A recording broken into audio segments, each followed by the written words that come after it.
Good evening, everybody, and welcome to KUMBTV's Eyes Up Mother Brown. We are back after what seems like an eternity, but it's only been 2 weeks since that game against Arsenal. You'll all remember it, 3-0 up, coasting. We were all here, enjoying holding such a substantial lead against Arsenal, and it all went to pot. So here's hoping tonight's game is going to be a little more beneficial as far as West Ham are concerned. I'm joined this evening by the usual team of Gnome, of the Pink Palermo, and of Rio. The fearsome foursome back with you again tonight for this one from Molineux. How will the Hammers fare? Well, first of all, let's find out what the teams are. Of course, West Ham with at least one notable exception to the ranks. Gnome, how are we looking? Yeah, okay. Well, obviously, the big news over the last 24 hours has been the fact that Rice has got a dodgy knee. Picked up on England duty again. England must have asked an absolute fortune over the years for that sort of stuff. But so Fornals has recovered from he had a groin issue, but he's back. So and the other really good piece of news is we see the return of Arthur Masuaku, who has been out since since I was a boy, a long while ago. I think it was October, I think, wasn't it? And he was looking quite good back then. So, excuse me, we line up as follows: Fabianski, Sufal, Dawson, Diop, Cresswell, Souček, Noble, Fornals, Lingard, Masuaku, and Antonio. And on the bench, we have the usual two goalkeepers of Martin and Trott, Balbuena, Benrahma, Alves, Bowen, Fredericks, Johnson, and Odubeku. The home team bid a welcome back to Podence, who plays sort of up front or wide. And they line up as follows. And also the good news for them is Rui Patricio, who had a nasty-looking collision with Connor Cody in their last match. But I think it was against Liverpool. But he's thankfully recovered from that. The international break doing him a power of good, I suspect. So they line up as follows: Rui Patricio, Dendonka, Cody, Sace, Semedo, Neves, Podence, Ait Nouri, Neto, Da Silva, and Traore. And there you go. They also have on their bench somebody wearing the number 75 shirt. And something I discovered the other day. His name is Christian, it's spelled Marks, Marquez, Christian Marks. Wouldn't it be great if you went for his autograph and he just went? But I expect it's pronounced Marquez or something like that. But yeah, surname Marks, you call your kid Christian. So, referee this evening is Michael Oliver, by the way. There we go. Thank you, Gnome. Of course, the most notable exception. From the West Ham team tonight, Declan Rice, who we found out, well, we were kind of hearing rumours yesterday that there might have been an issue with his fitness following the stint for England, where he picked up 2 Man of the Match awards. And typically in West Ham and England fashion, Gnome, it looks like he's going to be out for at least a month. And, some rumours suggesting that there's a possibility of an operation which could see him out for the rest of the season. I mean, how big a problem is that for West Ham? It's massive for 2 reasons. One, obviously, the absence of the player himself. It's a big hole in anyone's side. He's, the best English midfielder of that type by a long chalk. And I think the recent internationals showed that he's pretty much indispensable in the England setup. The second reason that it's a big hole is it's going to have a bit of a psychological effect on the team. When you miss somebody that is that good in your team, not only do you miss him as a player, but you there's a psychological, blimey, how are we going to get through this without him type of thing that will transmit itself to the players. I'm hoping that's not going to be too much of a problem, but there's a double hole there, really, if you like. So I got slightly distracted because the Everton Palace game has just finished. And that was a 1-1 draw, which isn't a bad result for us by any stretch of the imagination. But as the players were coming off, players were squaring up to each other. So that might be interesting a bit later on. But yeah, so Everton remain in 8th place, which is a place beneath us going into our match at the moment. So that's thanks, Palace. Yeah, done us a bit of a favour there. A late equaliser for the South Londoners, meaning that West Ham being done another favour. And Pinky, of course, we were done a huge favour at the weekend by our friends from West London, weren't we? And also an ex-manager of ours, Sam Allardyce. Well, were we? Sorry, you've completely caught me unawares with that. Sorry. I'm talking about West Brom's rather surprising victory at Stamford Bridge. 5 goals to 2, I believe it was. Surprising to who? Well, just about anyone, I would say. Were you not surprised? No, not at all. Not at all. Okay. It's obvious, Big Sam out-tacticked him, didn't he? He did. He did. I mean, cometh the hour, cometh the Adichie, and you can have all your fashionable foreign managers you like, but they don't like it up them, and that's not, no more true than it is with the German manager. And I think all Big Sam did there was he out-tacticked him, and a hilarious result in many, many ways, and actually one that it would be interesting to see if Chelsea can get themselves back on track after that, because if you look how tight it is at the top of the table, we're looking for one of the current top 4 to sort of like stall, for want of a better phrase. I was hoping it'd be Leicester City, but they look like they've got their act together. Chelsea, that's a bad result. That is a bad result for Chelsea. And another defeat for them. It could be that a club just outside the top 4 could sneak in and grab the berth. So, good news for us. I think the Everton Palace result tonight is also good news for us. That might just take a little bit of enthusiasm out of Everton's sort of assault up the table. And were I a betting man, I'd say if we win tonight, a top 4 spot could come down to us, Liverpool or Chelsea. One of those 3. I think, obviously Tottenham with the Portuguese Pulis in charge, I think their race is run. There's not a lot of love there at that club at the minute between supporters and the manager. And I think that's rubbing off on the players. So, I think ourselves, Chelsea and Liverpool are battling it out for that 4th spot if we win tonight. And that's a big if. Yeah, very, very close, isn't it, at the moment? Of course, talking about Stamford Bridge there, it was, of course, the place where Sam Allardyce was accused of playing 19th century football, wasn't he, by a certain Mourinho not so many years ago. So, and at the end of the day, I think what separates the Premier League from some of the other major leagues in Europe is even the teams down the bottom can, on their day, spank the bottoms of the teams near the top.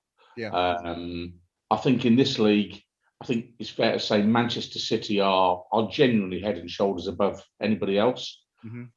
But this season, once you get past Man City, in the table, everyone is beatable, and everyone has been beaten by so-called lesser clubs.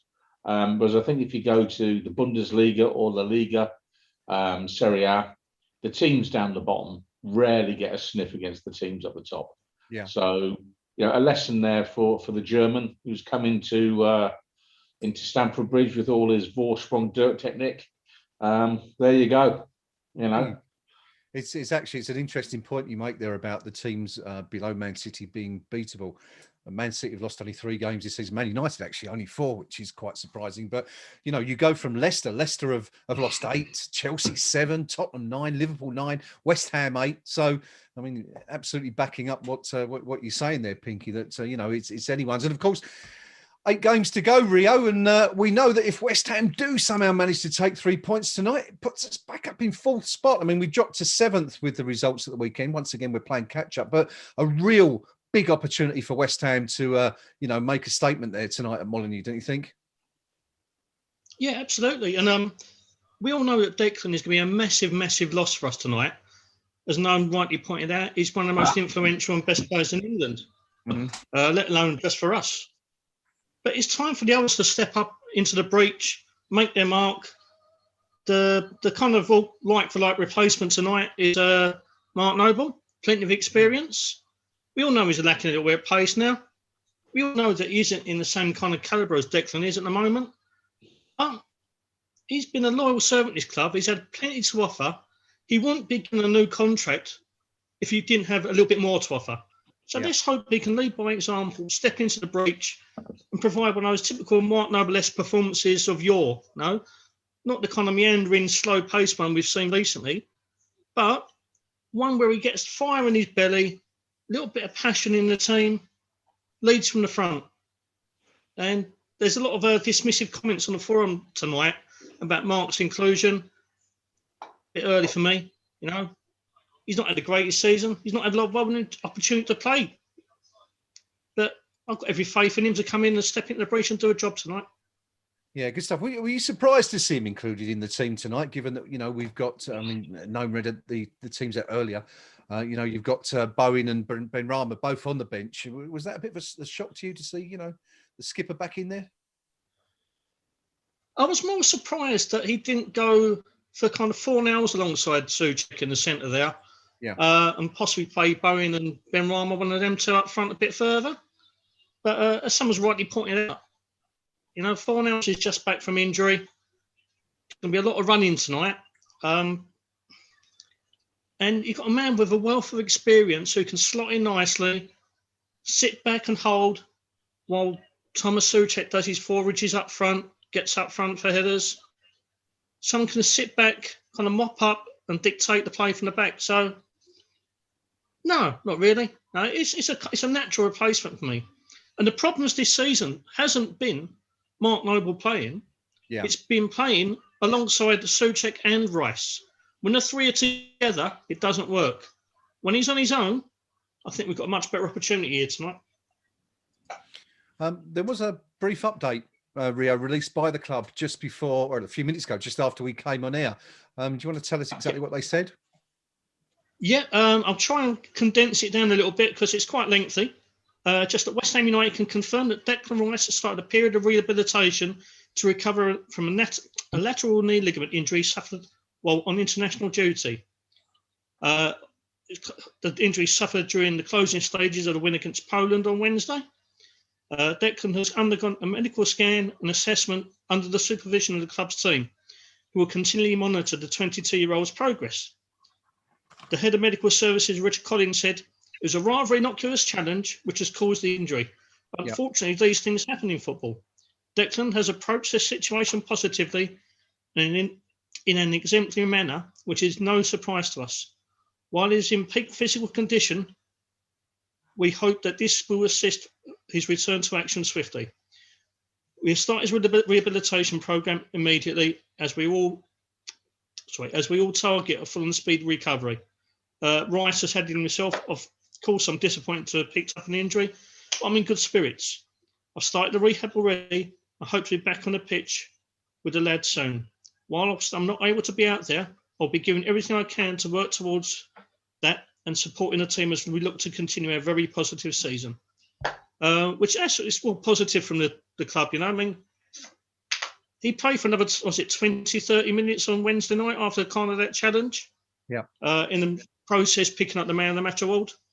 It didn't look, I mean, I saw him kind of rub his leg and pull up a little bit, but he gone with it. So we just hope that a young man, as mentioned in the statement, peak fitness, he won't be out for too long. Good stuff. Thanks, Rio. No, what do you make of that statement? A lateral knee ligament injury for Declan confirmed now finally by the club. You know, it's one of those won't surprise you to know I've had one of those. But I think you've had every injury, haven't you, over the years? Yeah, state of my knees over the years. It's one of those ones that you kind of you feel a slight sort of twinge on it, and you play on because it's nothing. And then when you get up in the morning, there's all sorts of fluid around and everything sort of. I was trying to not venture into carry-on territory there. You find everything's really stiff morning, I was about to say. But it's bank holiday. The TV channel's been full of carry-on films. They've said a month. Well, that'll be good going. Mine took. I didn't have professional medical attention 24/7 for mine, so mine took a bit longer when I did that. But just one of those things. We wish him all the best, obviously. Perhaps Rio, as our sort of resident stato head, could perhaps tell me what was the last league game that Declan Rice didn't start? That's going back over 2 seasons. I can't remember the exact pinpoint. He played all last year, didn't he? Yeah. Every single minute of last year, I believe, as well. Yeah. And I think it's testament to not only his fitness, but also his temperament. Given the position that he plays, the manner he plays the game, that we've not lost him to injury or suspension before. No, we've been incredibly lucky this year. This is probably the biggest setback we've had injury-wise. Well, obviously Michail Antonio was, but we managed to cope without that. We'll cope without that. It's a massive ask for the rest of the lads, but I've got every faith in them. Good stuff. Pinky, big night for the skipper tonight, stepping into Declan's shoes. What do you make of that decision? Are you in favour of bringing Mark back into the team there? Rio made a very good point, I think, is in that, when we've seen him recently, he's been alongside Rice and Souček as part of a three, which hasn't really worked. But, it's a different strategy tonight and a different system. Yeah, absolutely. And I think, after 520 odd games for the club, I think it's a little bit, dare I say it, disrespectful to say he severely weakens the team or what have you. The reality is we've lost the club's current best player to an injury. And I'm just going to go back a little bit on the statement from the club there. Yeah. I find that an extraordinary statement from West Ham United. Okay. Absolutely extraordinary. Because they're going at real pains to point out that the injury occurred on England duty. Yeah. Okay. And I just wonder if that's a little bit of back covering, because I believe he actually did start training with the club earlier this week, or in the latter stages of this week. Yeah, so, I mean, there were we did hear that he'd been taking part in 5-a-side training sessions. At least where, if it didn't exacerbate the problem, it certainly wouldn't have helped the situation, you'd think. Exactly. So I think there's an element of the club getting this retaliation in first when the claim against the FA goes in. There's our statement. He was injured on England duty. But in terms of him going missing from tonight's game, of course we're going to miss him. We'll miss Rice, of course we will. That's why our supporters think he's worth, £100 million plus, or whatever number you want to put on it. It's why, the Fourth Estate are saying he's indispensable to England in the Euros.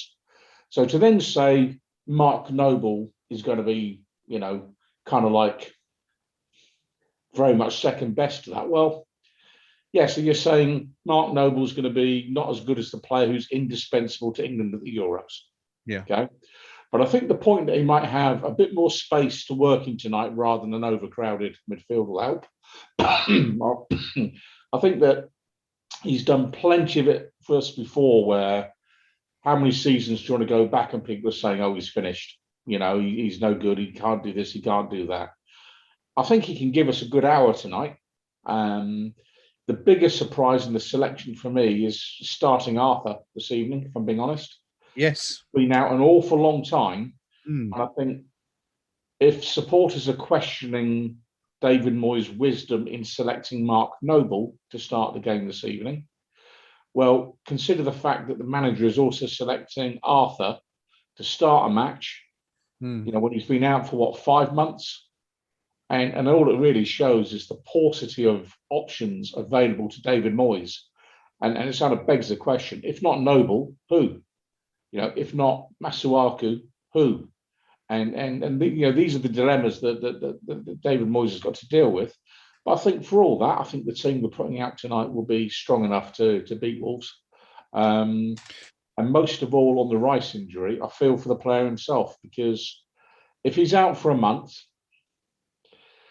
it might be one of those injuries where the England manager is looking at going, how many tournaments do we go into as England with the key player carrying an injury? Only every single tournament that any of us are old enough to have watched. Yeah. And I just wonder whether or not Southgate might look at that in 3 weeks' time and go, I'm not taking the chances. And we'll have that absolute dynamo that is Henderson wheeled out for the Euros, you know, but you can see it coming. So I feel for Declan Rice, because, you know, whilst it's bad news for West Ham, you know, he's a young player. He wants to play in the big competitions, and it's a real shame for Declan. So I hope he does recover promptly, and that the statement from the club is no more than just a routine kind of, well, we'll still claim the 50 or 60 grand a week from your insurers if you don't mind, kind of thing, rather than a precautionary statement in case it goes, God forbid, down the Dean Ashton route. Yeah, well, let's hope it doesn't come to that. Of course, 14 years ago, 14 years now since Dean Ashton was injured in training by Sean Wright-Phillips, and saw his career ended as a result. And West Ham took 2 or 3 years to get any compensation from the FA, you may recall. And yeah, we certainly hope it's not another case of you know, one of our best players, if not our best player currently, being irreversibly injured. We are about 3 minutes away from kickoff, so I think it's about time to get some predictions from the team. We've had a few from you guys joining us live on the chat on YouTube. David O'Rourke says he fancies a 3-1 win for West Ham with Fornals and Arthur back, even though Rice is out. Lou says 2-1 to Wolves, with Antonio scoring West Ham's only goal, and SH going for a 2-0 West Ham win. Let's see what the team think. I'll start with Rio. Rio, what do you reckon tonight? Can West Ham rise to 4th in the table? I think we're just going to fall short. I think we get a 1-1 draw, though. I think the 2 new faces coming back in the side in Fornals and Arthur haven't had a lot of football over the last couple of weeks. Might be a bit ring rusty and the cost us a little bit there. So, yeah, 1-1 for me. Okay, 1-1 for Rio. Gnome, what about yourself? They're missing some key players as well. I don't feel quite as confident as I did, say, 24 hours ago, but I still think we'll win. Put me down for 2-1 to us. 2-1 to the Hammers, says Gnome. Pinky, what about yourself? Yeah, I'm going with 2-1 to us. You know, I think Gnome's point there that Wolves aren't at full strength is valid. Also, the fact that they must be out on their feet. I mean, they've been playing almost non-stop for 2 solid years now. Yeah. You know, and whilst we always bang on and on and on about how wafer thin our squad is, you know, Wolves, I'm not sure if you look at their bench tonight, certainly reading through Molyneux Mix, you know, which is the sort of website for their supporters I've logged onto this evening. They're basically saying their bench is wafer thin. So I think we'll have just enough 2-1 win. And you know, it'll be one of those ones where you got to win ugly.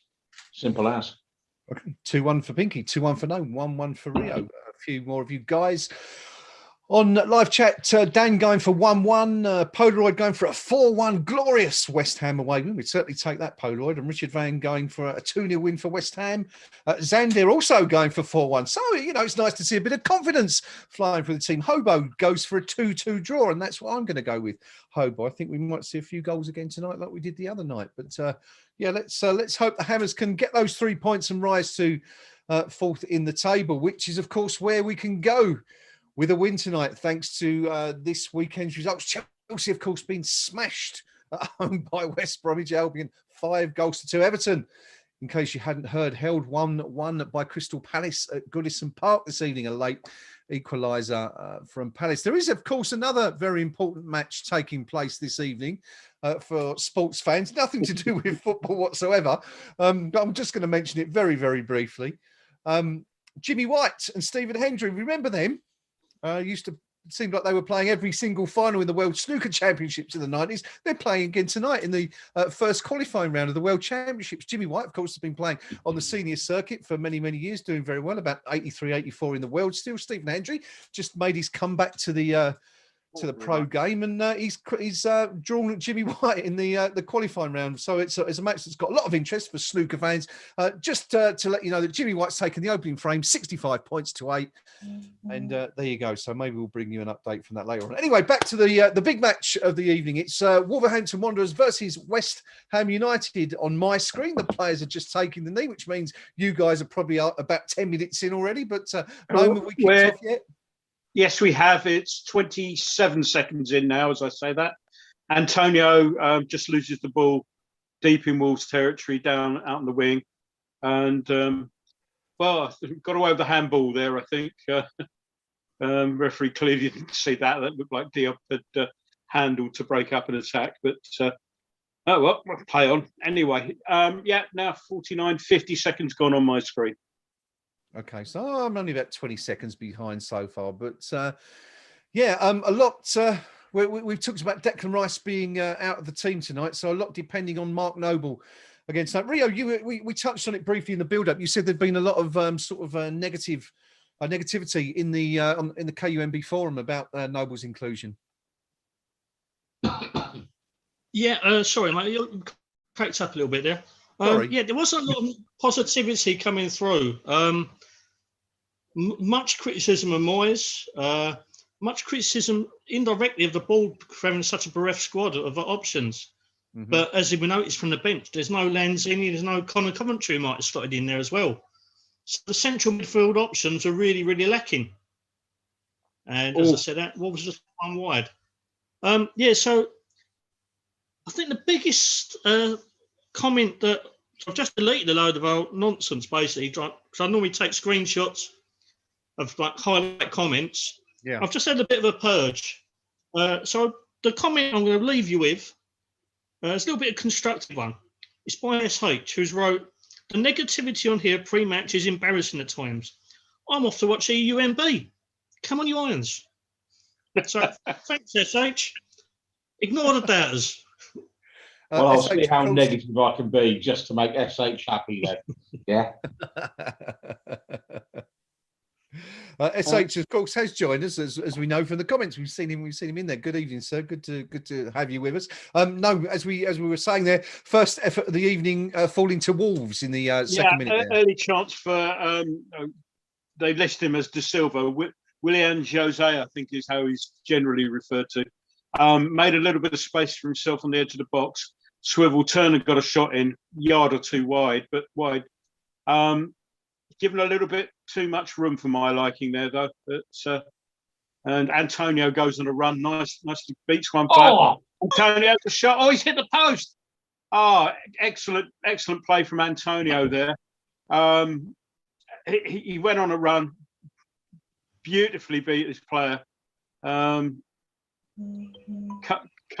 inside slightly, curling away. Keeper got a touched it onto the post, and it flew out eventually went out for a throw in. Nothing's come of that, but fine save from Patricio there. Lovely camera angle from behind. It's curling away from him, and he gets a hand onto the post.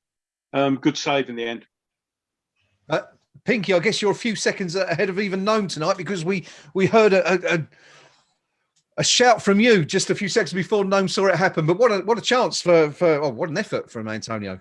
Yeah, absolutely, and he created it himself by a lovely bit of skill to beat the defender, and unleashed a shot from about 18 yards, something like that.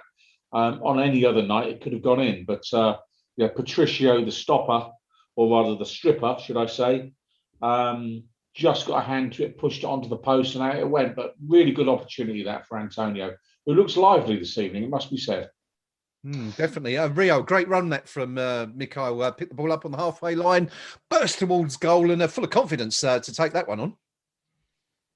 Yeah, it was a fantastic strike, fantastic little bit of work.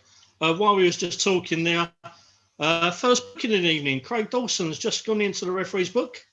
Neto flicked the ball over him and tried to run round, but Craig put a little arm out, attempted cuddle.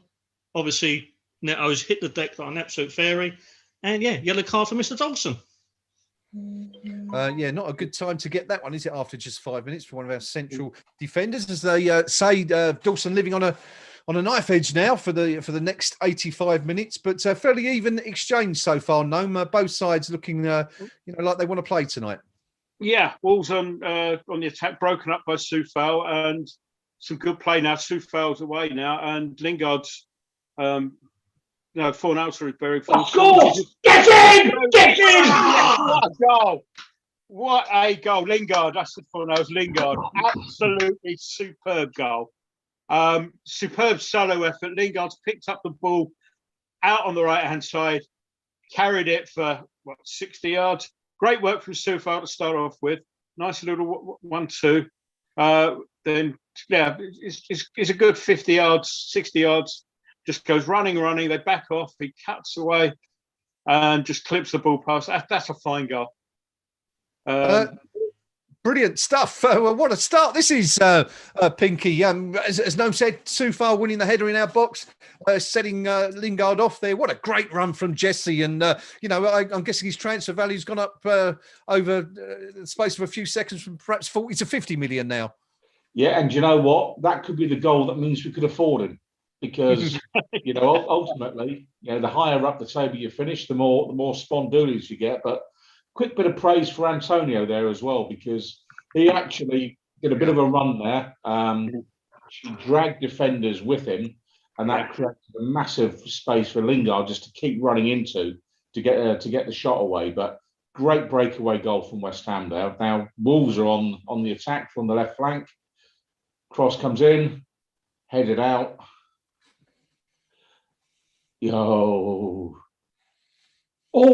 And then shot from Wolves that goes just wide, but no, superb goal from West Ham. And then I had momentary thoughts of having shouted out "must score," that suddenly there'd be a fanzine about me for the next 30 years, Brighton and Hove Albion style.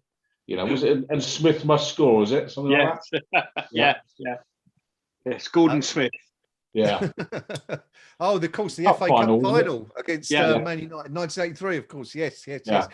Rio, Jesse Lingard picking we saw Antonio do it, didn't we? No more than 3 minutes earlier, picked the ball up on the halfway line, ran at goal. Jesse Lingard picked the ball up inside his own half this time. Pinky pointed out, great run across from Antonio to drag the defender away and create the space. But what a finish from Jesse. It's superb play from the moment we got the ball. I think there's a little backheel by Fornals put into Soufal, who kind of worked his way in, fed the ball to Jesse. And dare I say it, that run was a little bit reminiscent of Michail Antonio in the 1998 World Cup against Argentina. The way he took the ball, cut across and hit it the other side. Yeah, fantastic finish. And this is what Jesse Lingard does so well, which I never appreciated until he actually played for us. He picks the ball up deep. His transition play is just absolutely so fluent and so quick and so. He's just got absolutely marvellous feet. And what a fantastic finish that was. Absolutely excellent from West Ham. Yeah, brilliant. Fantastic start for the Hammers here at Molineux. It's Wolverhampton Wanderers. Neil, West Ham United won the opening goal of the game, coming in the 6th minute from Jesse Lingard, as we've just been saying. Gnome, over to you. Yeah, some more good work down the right. Started off by Noble, and Fornals and Antonio combined. Antonio got to the byline where his cross was blocked, but we've got a corner. I think our first corner of the game from our right-hand side, and let's see how effective we can be. There's Diop and Dawson and Souček loitering with intent on the end of the box. Diop's moved a little bit further in, and he's muscling his way in between lots of Wolves players. And come on, take the thing. There's lots of running about. Corner finally comes across, and it finds a Wolverhampton Wanderers defender, and they get it to the edge of the box, and they can come clear and go on the break now. There's possibly 2 fouls there. I think. Oliver. I think he's booked Diop for that, for breaking up the break. I think Noble had a nice little sneaky collision as well, just before that. But no complaint with the yellow card. We're on the break. He's actually booked me up for wearing gloves. So so to my mind, that's a fair booking. It's a fair booking. Yeah, it was. Yeah, but it was a cynical little tug back to break up the play. Liverpool tactic number one. Unlike Liverpool tactic number one, it got the deserved yellow card. It's all happening here at Molly. Sorry, it's the open game. It's ridiculously open. I mean, this is end-to-end stuff. It's absurd that the way each team is getting up and down the pitch to attack the other one at this point in time, and I'm sure that won't go unnoticed by the likes of Moyes. There's something not right here in the balance of the team, that's for sure. Jesse Lingard's goal, his 6th goal for West Ham, and since moving to West Ham at the end of January, only Harry Kane of Tottenham has scored more goals in the Premier League than any other player. So he's up with some good company there, is Jesse. And as Pinky said, these goals are hugely important and could be the difference between West Ham qualifying for Europe or not. Of course, we are up into 4th place at the moment in the live league table. Rio, long way to go yet, though. 11 minutes gone. Very long way. And as Pinky said, this pace, the game's been played at such a frenetic pace. And with like an aging Mark Noble, a couple of players just back from injury, you just wonder, can we keep it up? Can both sides keep it up? No, both sides are actually threadbare in terms of squad depth. Just don't know what's going to happen. This looks like an absolute belt already, this game. It's going to be an absolute entertaining game and a half. Yeah, I mean, Rio, Antonio. No, go on. Oh, guys, well, he's got it back. He's just lost it, but he's on fire tonight, Antonio. He just beat a couple of Wolves players to get himself on a run. Lingard now burst into the box. Shot a little more than the back pass, really, but cut inside nicely. All started from Antonio. Pulls it back to Arthur Masuaku, pushes it inside to Lingard. Lingard just goes straight past the Wolves player if he's not there. But he's as annoyed with the shot, I think, as we are, because it was a side foot straight into the Rui Patricia's gloves. And Noble gives away, I think that's possibly his first foul of the night. Pleading innocence. Let's have a look at it again.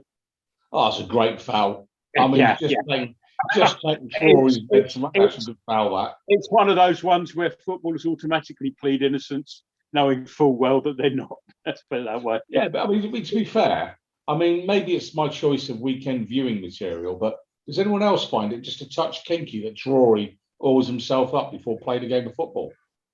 I mean, I don't want to know what you were watching at the weekend. It's a bit pervy, you've got to admit, haven't it?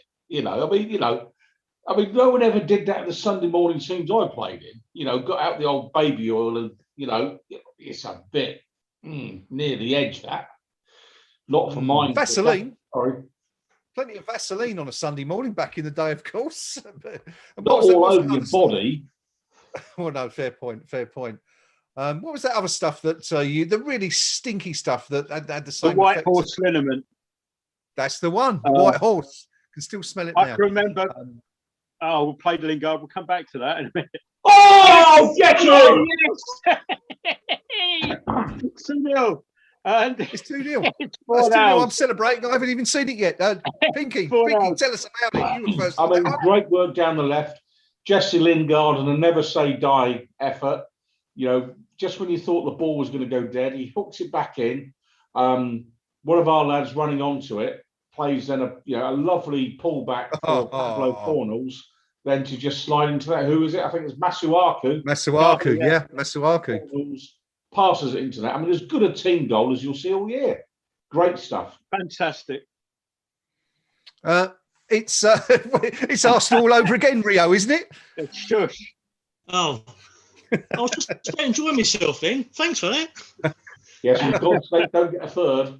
Yeah. No, it's like that is another excellent team goal, and also it just highlights the point: never give up, because that ball was heading nowhere. A lot of teams would just give it up. Lingard keeps it in play, flicks it back. Arthur just picks the ball up, slots it across, and just a typical Pablo Fornals finish, isn't it? No, nothing like, it wasn't a belt, just nicely gliding into the far corner, 2-0. Who saw this coming? Who saw this coming when the team got announced earlier and the internet went in meltdown? It's there you go. What do we know? What do we know? No, what a fantastic finish from. Sorry, Rio. Yeah, sorry. I mean, what a finish from Fornals. Yeah. As Peaky said, he just sort of opened up his body and guided it gently into the place of net. Wasn't the hardest shot you'll ever see. Bobbled a couple of times, but keeper had no chance of getting it purely from where it was placed. So, yeah, fantastic work from Lingard. Lovely ball down the line to him as well. I'm not sure who played the ball. Was that Cresswell? Somebody update me there, but it was a good run from Lingard. They did freeze it to see he wasn't offside, and he was onside by about 5 yards. So, and not only did he do well to get onto it, but right down in the corner, just sort of clipping it along the line and running outside to come back in, to play Arthur in. Free kick now to Wolves, actually. Masuaku's been, let's have a look, Neto's ran at him. Kind of one of those ones where he's pushed it past him and jumped into Arthur, as Arthur he's not really got across him. He's more backing away than getting across, but it's been given anyway. So it's right hand side from Wolves' point of view of our penalty box, kind of just outside the angle there. Clipped in, and that's well dealt with by Dawson, who heads clear. Soufal mops up and keeps it from going for the corner. No, he doesn't. Didn't. Thought he had, but referee's given the corner. So shame really, because he had acres to run into there, which might have been interesting. So corner to Wolves, you want to stick with me, which will be taken by Neto. Left-footed, swings it away from goal. Oh, free header there. It's gone over, but yeah, bit of poor marking there. The ball's played out to well long. I'm not quite sure that is. See better from this angle. That would be Neves. Yeah, given far too much time. With all the sort of crowding in the middle of the box, he was pretty much unencumbered at the edge of the area. So I have to watch out for those. First clear-cut opportunity of the evening for Wolves, really. I mean, they have had a very good opportunity so far, but it wasn't quite as clear-cut as that one. But the Hammers lead by 2-0 here. Great stuff. It's 1-1 in the other big match tonight. Stephen Hendry's just levelled the scores up, I can tell you, against Jimmy White in the snooker. But it's all happening here at Molineux. Craig Dawson booked in the 5th minute. Jesse Lingard scoring the opening goal in the 6th minute. Diop booked in the 10th minute for a cynical tug on Traore. And then on the 14th minute, Pablo Fornals making it 2-0 for West Ham. Pinky, amazing stuff here. And I mean, you joked a few moments ago about West Ham not scoring a 3rd goal and, getting into that comfort zone as we perhaps did against Arsenal a little bit too early. But it's probably quite a valid point, isn't it? At 2-0, you still got to play, you still got to work. At 3-0, you're probably thinking the job's done. Well, certainly I'd rather be 2-0 than 1-0, and I'd rather be 3-0 than 2-0. I mean, who would have thought after a quarter of an hour, 2 goals to the good, and Wolves an absolute all over the place. I mean, just going through their fans' website, Molineux Mix there, basically it's a mixture of their centre halves are rubbish, they can't defend set pieces, the manager doesn't know what he's doing, all of the usual things that you read on a team that's just conceded a couple of goals, in a quarter of an hour. So they really are at 6s and 7s. For me now, I'd be happy to go into half-time 2-0 to the good, and just say, if I was Moyes now, I'd be getting the message out on the pitch, hang on to the ball. You don't get any extra points for winning 5-0, although who knows, goal difference could come into it at the end of the day. But, I'd settle for this finishing exactly as it is right now. 2-0 after a quarter of an hour, away from home, you'd take it all day long, wouldn't you? Too right, you would. Too right. It's Pablo Fornals' 5th goal in the Premier League for the Hammers. 4 of those 5 coming away from home. And interestingly, Wolves, of course, need 3 goals to win now. And they've actually only scored 3 goals in their last 5 Premier League matches. So it would appear to be a tall order, Rio, for the home side tonight. But as we know with West Ham, never write off the opposition. Yeah. Yeah, that's what I'm going to say is, yeah, please don't go down this route because we saw it last time. Dare I say it, you'd hope we'd learn from the Arsenal game and a little bit more professionalism. Also, the fact that we're not getting absolutely terrorised down our left-hand side tonight, where every one of us against Arsenal could see where the errors lied and the issues were going to forthcome. I can't see no glaring places where Wolves are exploiting us at the moment. So, yeah, hopefully not only the coaching staff but the team will learn from that Arsenal game. We won't make the same mistake again. But as I say, just a little lax ball and Wolves want to break once more. Going out wide to the right. And flick back into the centre after a couple of hairy moments. And they're just off the top of the bar there. Nothing really over-threatening, but we just still got to be careful here. We've raced into a lead. They still had a little bit of possession here, Wolves, but we can't be too complacent. We've got to learn from the Arsenal game massively. Let's not forget, a win here tonight will put us back at the 4th place and really put the heat on some of the more, glamorous clubs. Yeah. Real chance there for Wolves a few moments ago. There's another chance, Gnome, but who's it for this time? For West Ham, lovely crossing from Soufal. Found Antonio, but Antonio's radar was wrong. He didn't quite get the header properly, and it headed it sort of kind of across rather than towards goal, and it was easily cleared in the end. We just had a little bit of concern a couple of seconds ago, where Traore went down in the box, where under a challenge from Dawson. Now, it was one of those ones where I think they both got there simultaneously, and you could have argued for a foul either way. They did have a look at it, and it's one of those ones where your heart's in your mouth because the people who are making these decisions are never.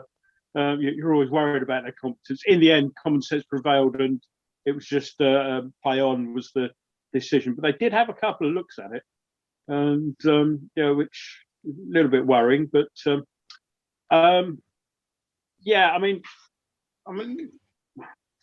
as Wolves give the ball away, just a little bit concerned that we're sitting back a little bit at the moment, allowing it to come on to us. Like our recent match, our most recent match, which we did that in abundance. We need to be not going gung-ho, but I think I'd like to see us defending from the front a little bit more because there's a lot coming through at the moment. Anyway, it's calmed down a little bit now. We've got possession, and Diop's looking at going on one of his runs for Pinky's sake. But nice turn from Masuaku though. Goes down the middle, then plays the ball out left to Antonio. Crossfield ball there from Noble finds Soufal. Needs a bit of help out there on the right and doesn't find it, so he goes back to Dawson, who's moved out wide. Oh, nearly a good ball from Soufal to Fornals, just cut out. But, a couple of, I wouldn't say concerns, probably too heavy a word for it, but Noble's now. And there we have 33-year-old Mark Noble covering at left back, doing a lovely bit of tidying up there to break a Wolves attack up. So for all the coaching he's going to get, undoubtedly on 90 minutes, the recently dyed hair seems to have done the trick for Nobes. Then, he's got a lovely little tint in his hair at the minute. I don't know where he gets it done. I think there's quite a posh place in Shenfield High Street that he probably goes to, but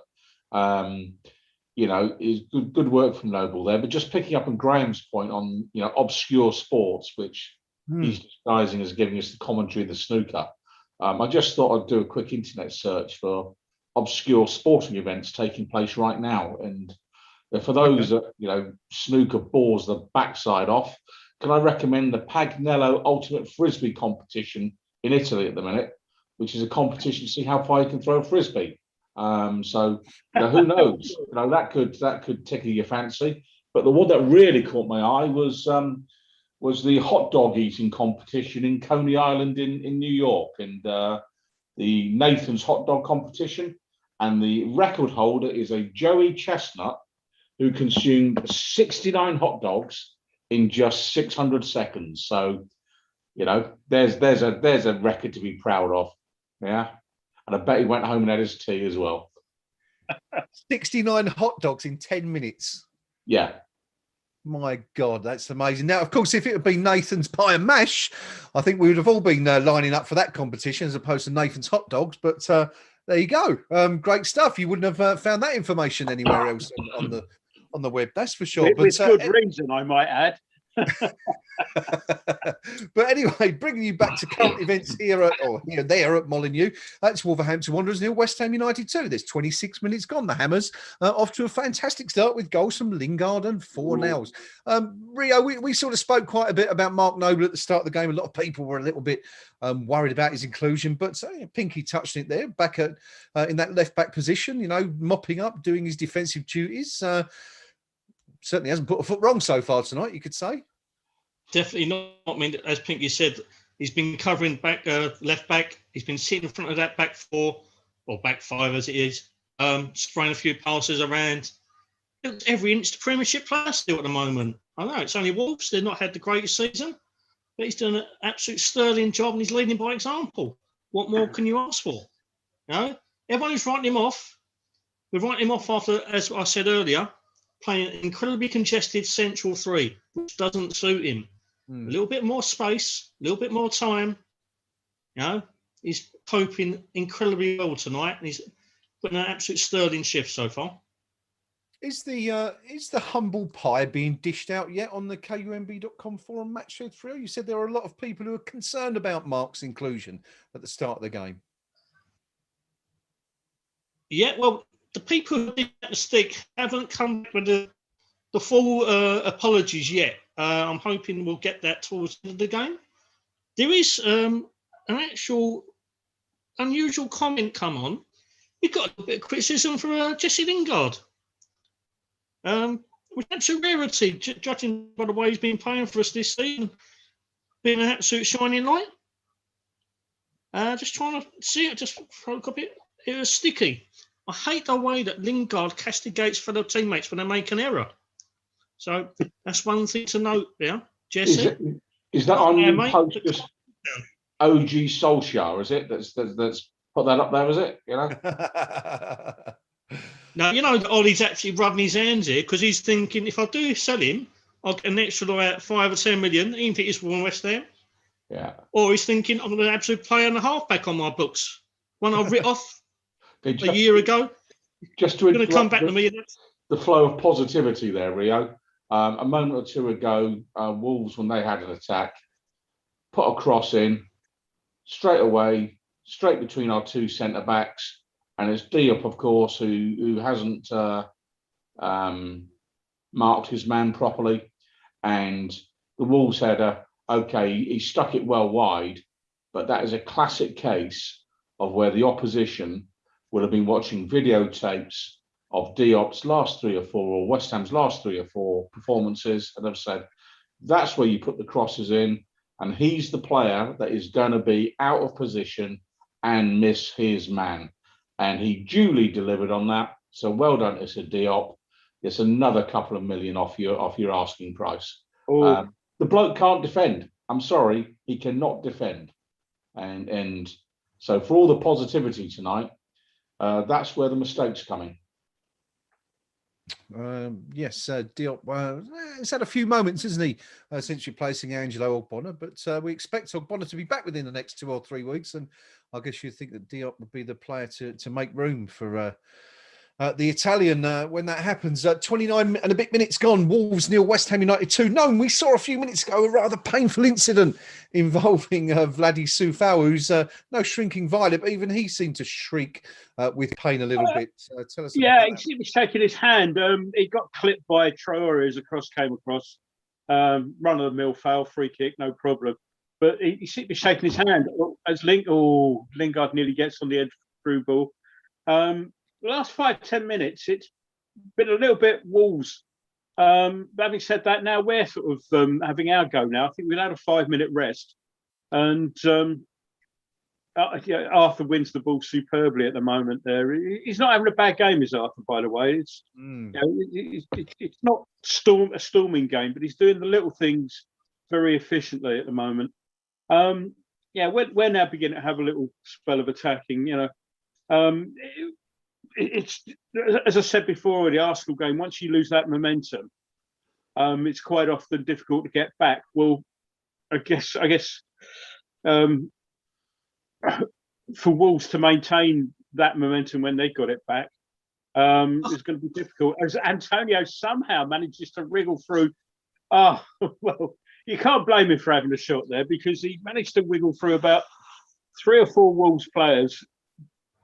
He was on the floor and still managed to beat 2 Wolves players somehow there, and got himself up, got himself to the byline, and just had a wild swipe at it. I think really you might have tried to look at pull it back. He might have been clipped there as he went down, but it's outside the box. But great work from Antonio until the end there, I think. Yes, with a cute angle, I think that one. Yeah. Lingard had sort of pulled back to the edge of the 6-yard box. They're just showing this goal again from another angle, and it is very reminiscent of that Owen goal, isn't it, Ria? Yeah, very much. No, just before we carry on, I want to go back just before that Antonio chance. Talk about that passage of play from West Ham. I mean, some lovely one-touch football. We're talking about, reminiscent of earlier times. I mean, that kind of reminded me a little bit of the build-up to the goal. It didn't come to anything, but, remember that goal at Wigan that time? The one I knew you were going to say that, yeah. It was, yeah. Lovely football from the Hammers for about 30, 45 seconds there. Yeah. Yeah, that was quite an eventful evening for Carlton Cole, wasn't it, in the end? It was. Sent off, wasn't it? About 3 minutes. Well, yeah. There was... I saw a tweet from him today where he'd obviously been watching the Man United game. and he'd said, Maguire, how did Maguire get away with that? And as is we'll come back to that.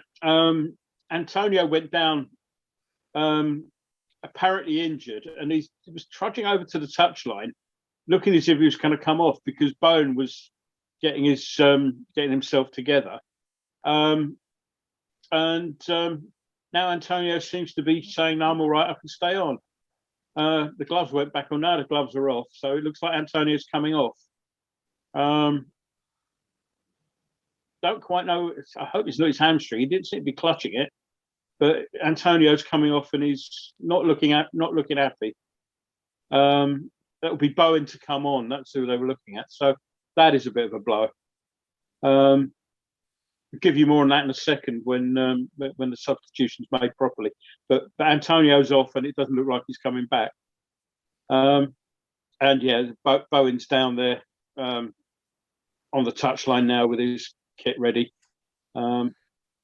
There's nothing immediately obvious there, but just you got a hint of what might be the issue there as he was trudging off sort of disconsolately there, Antonio. He did sort of put his hand to his upper left hip area, thigh, upper groin area, Pinky, which would perhaps suggest it is a little bit of a twinge in that house again.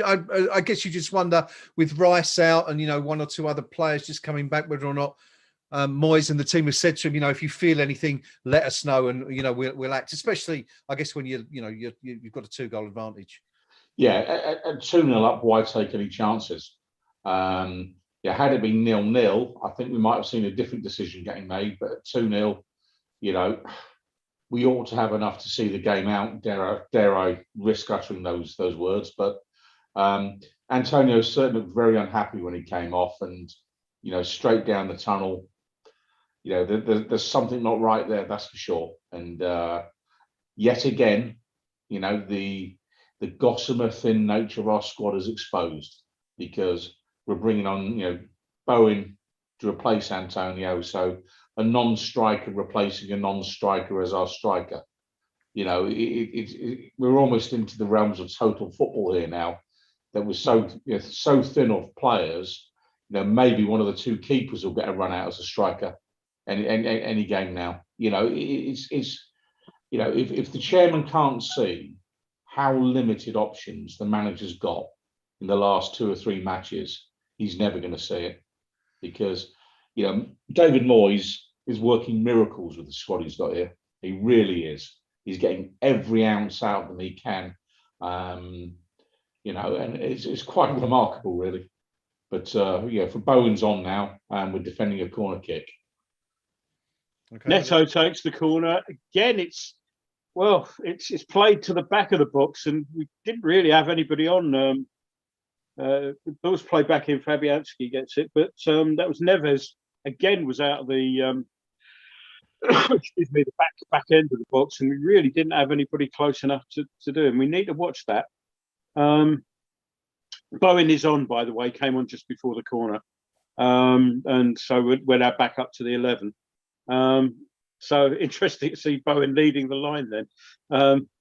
Shame, because Antonio was having a fine game. That's no disrespect to Bowen, but he was having a decent game and seemed up for it. So yes, tough one for the Hammers there. It's been a really good opening half hour, and shame to lose Michail Antonio.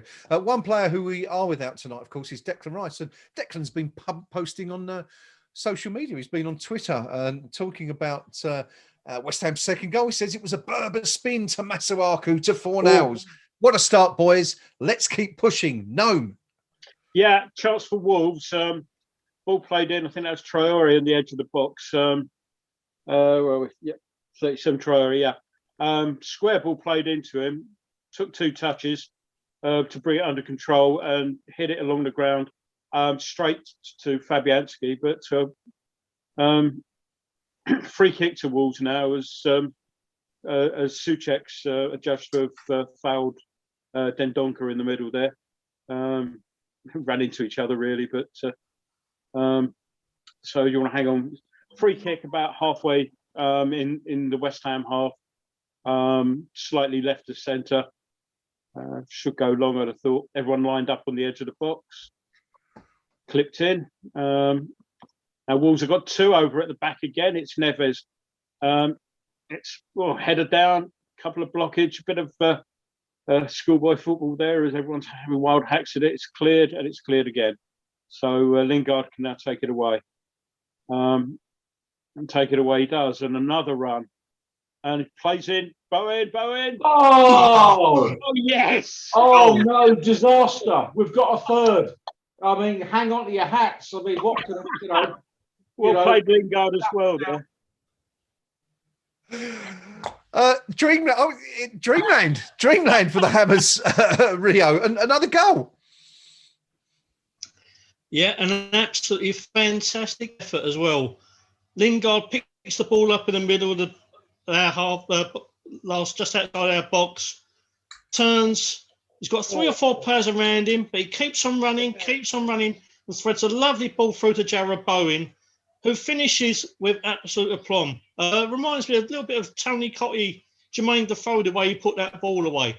And David Southern sitting in the stands thinking, I don't need to spend £25, £30 on a striker in the summer. I can get Jarrod Bowen to do the job for me. But another fantastic West Ham team goal. An excellent piece of play again by Jesse Lingard. And Jarrod Bowen, who's, let's be honest, in front of the goal, he's been a little bit off form this season, but that was a finish and half. West Ham 3, Wolverhampton Wanderers 0. I'm still not going to be comfortable until that 7th is in the back of the net. The second game in a row, of course. West Ham lead 3-0, and it's not even half time as it was against Arsenal. I'm kind of wondering whether we're going to see. I'd love to see a still Gnome from that break there with Jesse Lingard, kind of reminiscent in some way of Maradona against Belgium that time. He seemed to be surrounded by players. There were. I mean, but Rio said 2 or 3. There were 5 Wolves players. Yeah.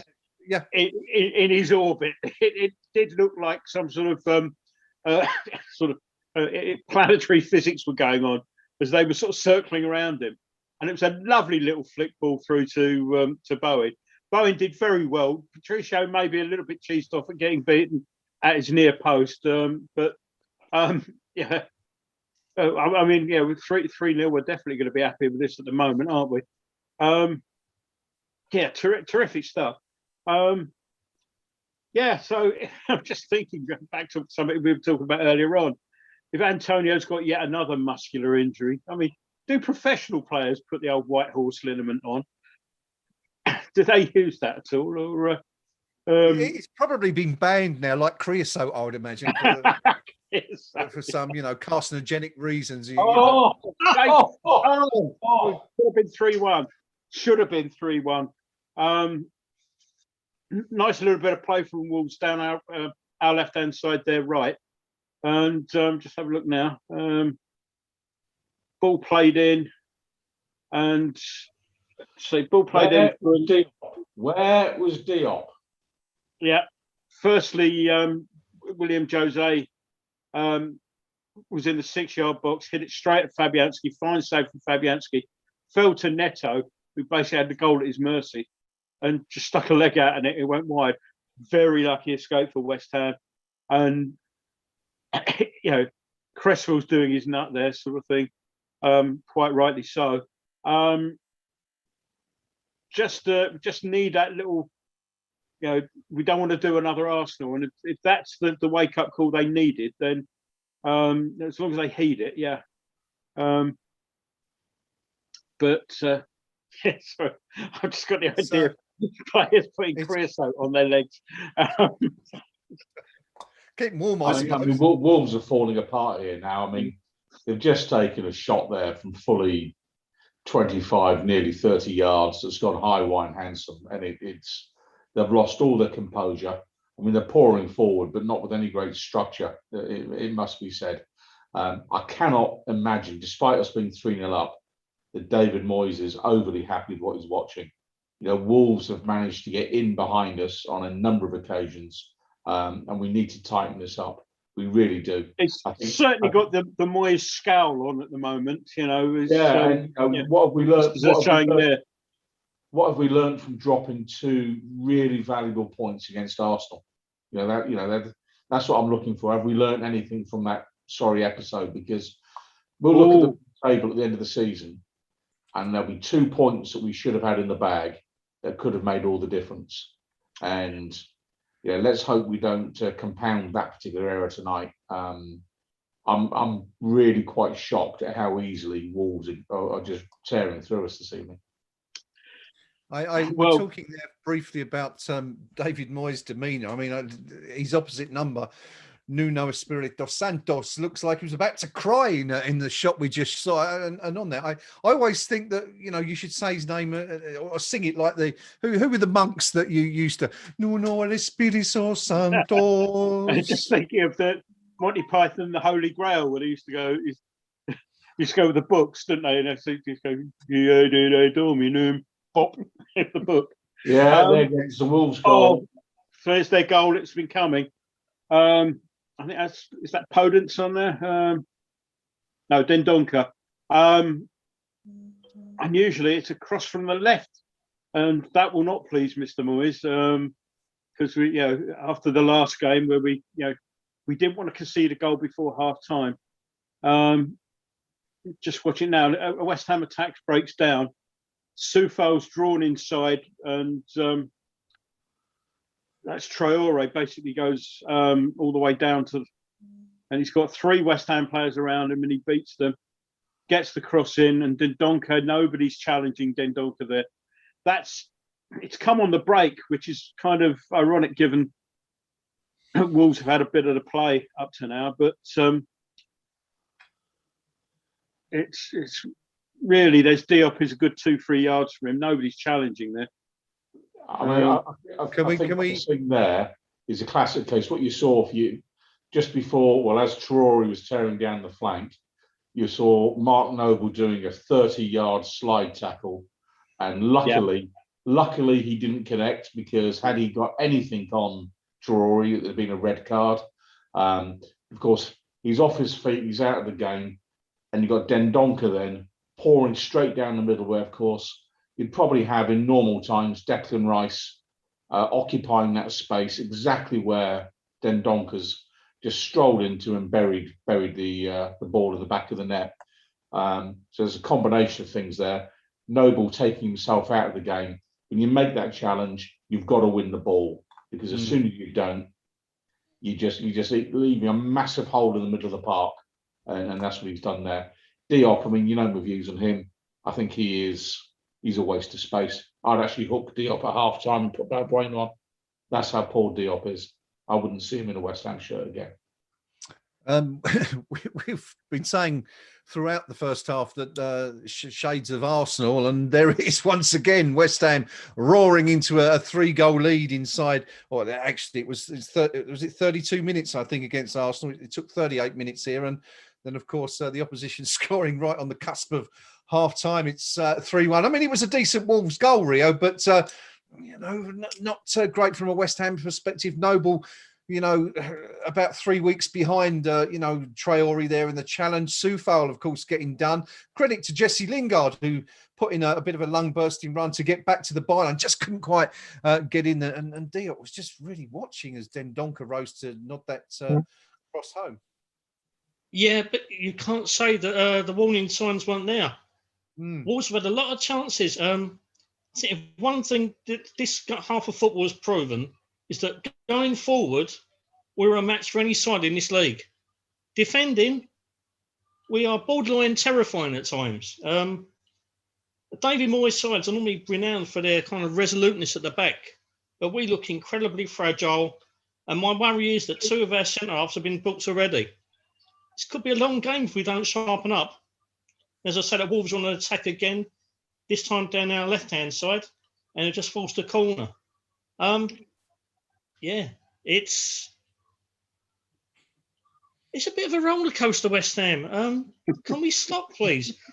The last game didn't do my nerves any good. This isn't going to do me any good tonight. I've got to go back to work in the morning. I'd rather go and be able to hold my cup of coffee in the morning without shaking like a leaf, please, and splitting it everywhere. Look at Neves on the back post here now. Nobody near him. I mean, we got a goal kick out of it in the end because it wasn't aimed towards him, but he hovers around at that. I mean, the other couple of times where he's got on the end of the ball, he's been on the right-hand side. This time it's been on the Wolves' left. And again, he's just hovering around there. Nobody actually sort of noticing him or picking him up. Yes, must work harder, West Ham, must work harder. 3 minutes added on at the end of the first half. Yeah. We've about 20 seconds to the end of those. Just a few seconds to go. It's Wolverhampton Wanderers, West Ham United 3. We'll have a brief catch up at half time and pause for breath because there hasn't been much opportunity to do so in this first half so far. But quite incredible half. And as we said, Pinky, exactly replicating what happened at the London Stadium a couple of weeks ago. At 3-0, it's a very different half-time team talk. At 3-1, the manager's got to change what he wanted to say. I'm starting to think, that there's the socialist in David Moyes is somehow trying to punish Denise Coates of Bet365. I just imagine there's someone doing the in-play betting account for the West Ham game that is having an absolute nightmare because, and just to rub it in, Moyes will sling on Ben Rama at the start of the second half, just to say, ha, you think you can set odds on our matches, can you? Well, here you go. I mean, how often did I say in the first half there how easy it was for Wolves to get at us? And the goal was coming and coming and coming.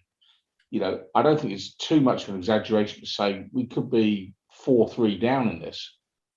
never mind 3-1 up. That's how open it was. Almost from the get-go, it was end-to-end stuff. And that's not, it's great for supporters. I mean, it's a game you'd love to be at.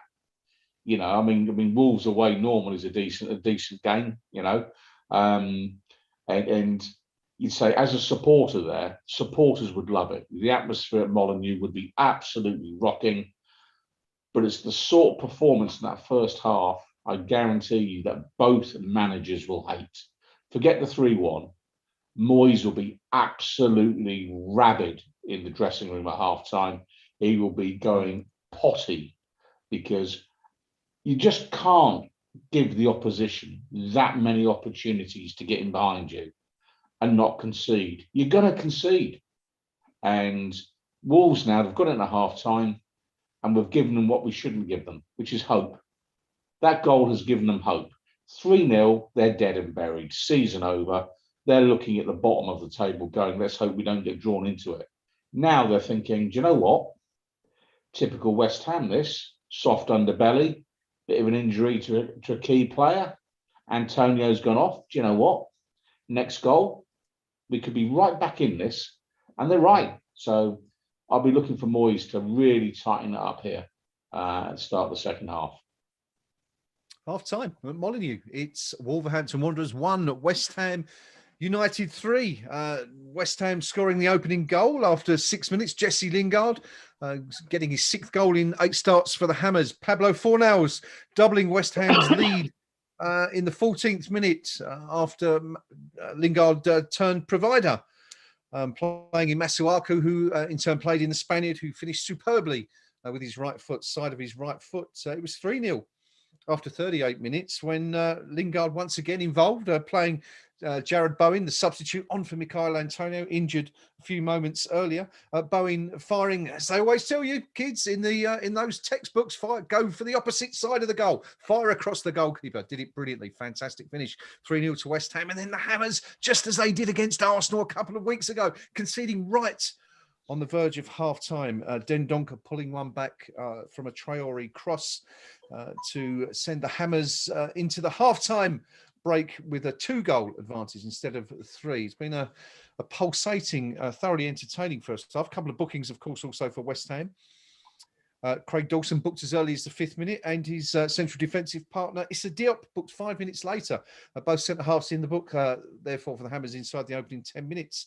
So it's been really a thrilling first half. Stats-wise, possession leads 63% to West Ham United's 37 after 45 minutes.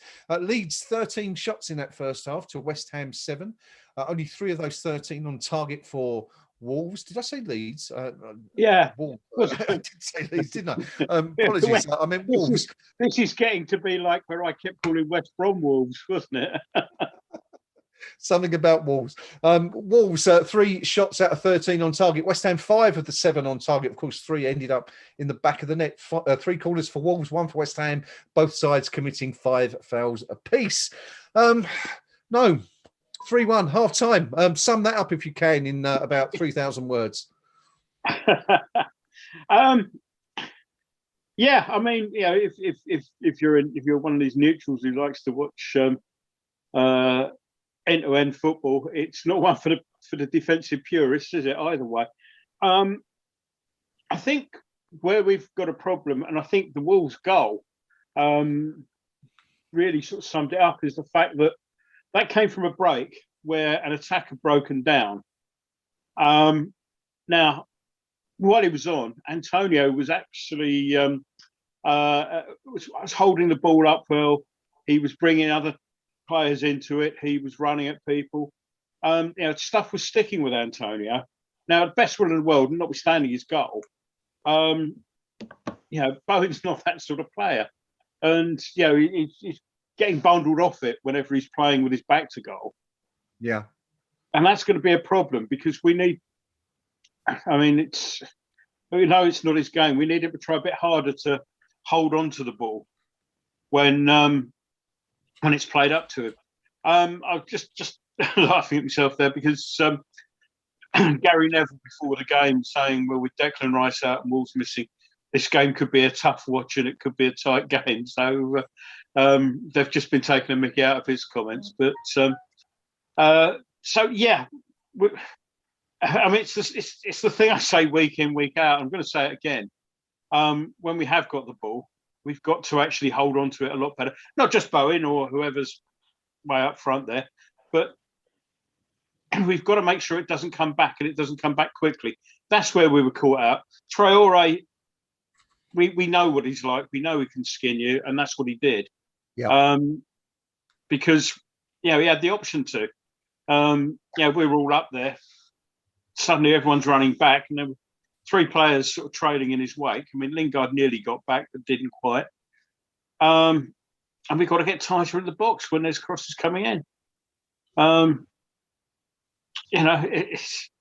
pointed out Neves at corners. Okay, the last corner when I said, have a look at him now, and they didn't play it to him. But he was still in that position where he was sort of, far end of the box and out in the corner. Nobody really looking like they knew he was there. Yeah, it is a worry, isn't it? It is. It is. No, do you think that Wolves might feel a little bit aggrieved to be behind, given the stats? I mean, also your favourite stat, the expected goal stat, reads 1.97 for Wolves and just 0.99 for West Ham, and yet the home side trailed 3-1. I mean, judging by 13 shots, only 3 on target, of course, but 13 efforts a goal. You might feel. Yeah, I mean, just before they scored, they put the stat up where it said efforts on goal, and it was 10-7 to Wolves. So I think they probably will feel a little bit aggrieved, purely because they have had, particularly after we went 3-0 up, they've had long spells where they've dominated play, and it is, as I say, there is a bit of an irony to the fact that their goal came on the break, because they'd had a lot of pressure up to that at that point, and they had chances. Is it Jose hit straight at Fabianski? Neto really should have equalised. That one that he stabbed at from 5 yards was just ludicrous. And best thing we can do is go out and get a goal early on, because you want to try and get their heads down. Get a goal earlier on, then really sort of weld the doors shut. But there's more goals in this game, and I haven't a clue which way they're going, which is worrying. Well, hopefully they'll be going West Ham's way. Interesting stat for you before we move on. Before tonight, Leander Dendoncker had the most shots in the Premier League without scoring a goal, 27, apparently, before he scored tonight. And interestingly, the guy who provided the assist, Adama Traore, had provided 40 key passes without a single assist in the Premier League before tonight. So there you go. It's been that sort of evening, making hasn't these it? up as you go along, aren't you? Apparently it's true. Apparently it's What's true. a bit of key pass and an assist? Now you're delving into areas I have no knowledge. What's his XA stat? There must be an expected assist. Well, we could start one, couldn't we? And we'd probably create a whole new phenomena. Antonio's expected hamstring, Yes, Michail Antonio 2.7 or something, somewhere around there tonight. Of course, I didn't mention that in my roundup. We did lose Michail Antonio on 34 minutes, replaced by Jarrod Bowen. Looked like Antonio felt that hamstring just before he came off. But there you go. It's been that sort of game. Pinky, Gnome's done a very good effort of trying to sum up the nonsense really that we've seen in the last 48 minutes or so. What do you make of it? Are you happy? I mean, we should be happy. We're leading 3-1. No, I'm not happy with it. I'm not happy with it at all, because we haven't learned from the Arsenal game. And 3-0 up against Arsenal, and you let it go to 3-3. That's 2 points dropped. We've come flying out the blocks tonight. We go 3-0 up again, and we're cracking jokes about it. Oh no, this is dangerous. We shouldn't have done that. And we've been saying for 5 or 6 minutes in our little comments that that Wolves are getting in at us, and if we can see it, and that's the second game running that we've been able to say, look, it's coming for the opposition. we seem utterly powerless to either change things on the pitch or from the dugout to say, let's make a tactical change in play. So fair comment from Gnome about losing Antonio and his ability to hold the ball upfield and the like. But I very much get the feeling that we're just too open. And, you know, I don't have a betting account, but if I did, I'd love to know what the odds on a 3-3 result were tonight, you know, from where we are now. Because there will be people, you know, that do like a flutter who will be going, this isn't going West Ham United's way. Forget the 3-1. This, you know, the momentum is now with Wolverhampton Wanderers. And I would suggest that another 2 goals for Wolves seem far more likely than another goal for West Ham. So 3-1, I'm not happy. 3-0, I was happy, but as long as it stays at 0. And if you think back to when we had Oggy monstering our defence, absolutely bossing it, you know, we weren't conceding goals, soft goals. You know, the trademark of the early part of the season was we're not giving away the soft goals that we are historically renowned for. The last couple of games, you know, this has been classic West Ham. You know, the last 2 games would go in any West Ham United end of season video you've ever seen. You know, kind of like, and you know, great season, and then came the comedy moments. Yeah, that's what we're seeing. And I don't know which way this is going to go tonight now, because no Antonio for the rest of the game. You know, 2 centre halves both booked.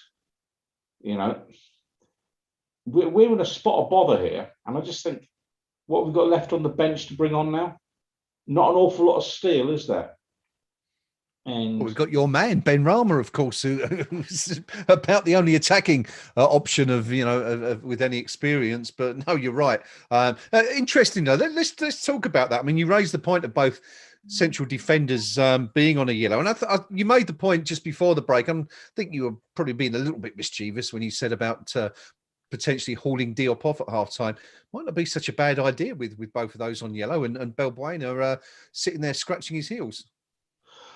I might be more inclined to bring Balbuena on and move Diop up the pitch, so keep him on the pitch, but just have him standing literally 10 yards further forward from our defensive line, and set the stall out and just say, do you know what? Cling on to try and get 3 points. Don't even try and score another goal, which is the very opposite of the West Ham way, you know. And you know, people will be saying, what is he talking about? We don't want to do that. We want to win 8-7 or 9-8 or whatever it may be. Now, at this point in time, I'd settle for 3-1 with a dull as you like second half. I want a snore fest in the second half. I want it to be so boring, there's nothing we can say about it. Just playing square balls along the back and just run the clock down for 45 minutes. But we need to shut up, that's for sure. Yeah, we certainly do. I mean, Mark English has made the point. It's certainly been anything but boring in the 3 halves we've played against Wolves thus far this season. Of course, we lead 7-1 on aggregate. If you add the first game this season at the London Olympic Stadium to tonight's score. And interestingly, you asked about the odds for a 3-3 draw. Mushy points out that it's actually 15-2. So I don't know a great deal about betting, but that doesn't seem to be particularly wide odds to me anyway.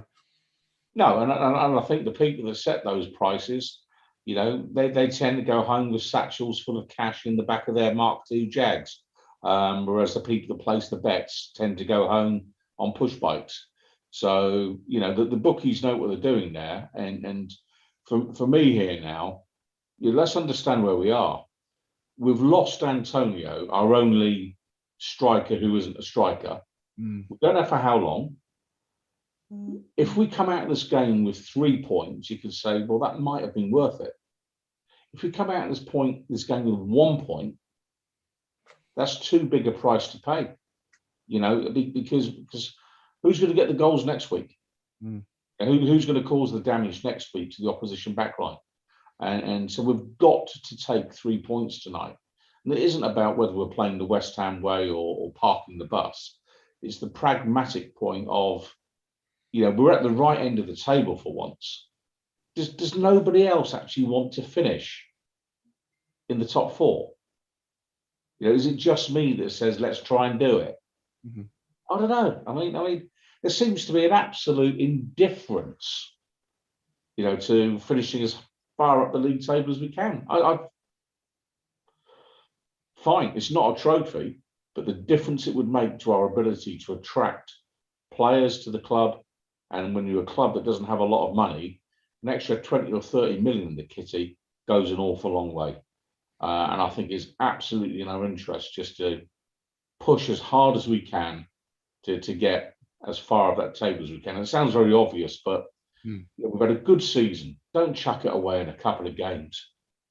Yeah, Arsenal was an awful 2 points dropped. To do it 2 weeks running would be unthinkable. So let's see what we do here now in the second half, which is now underway. Yes, we're underway.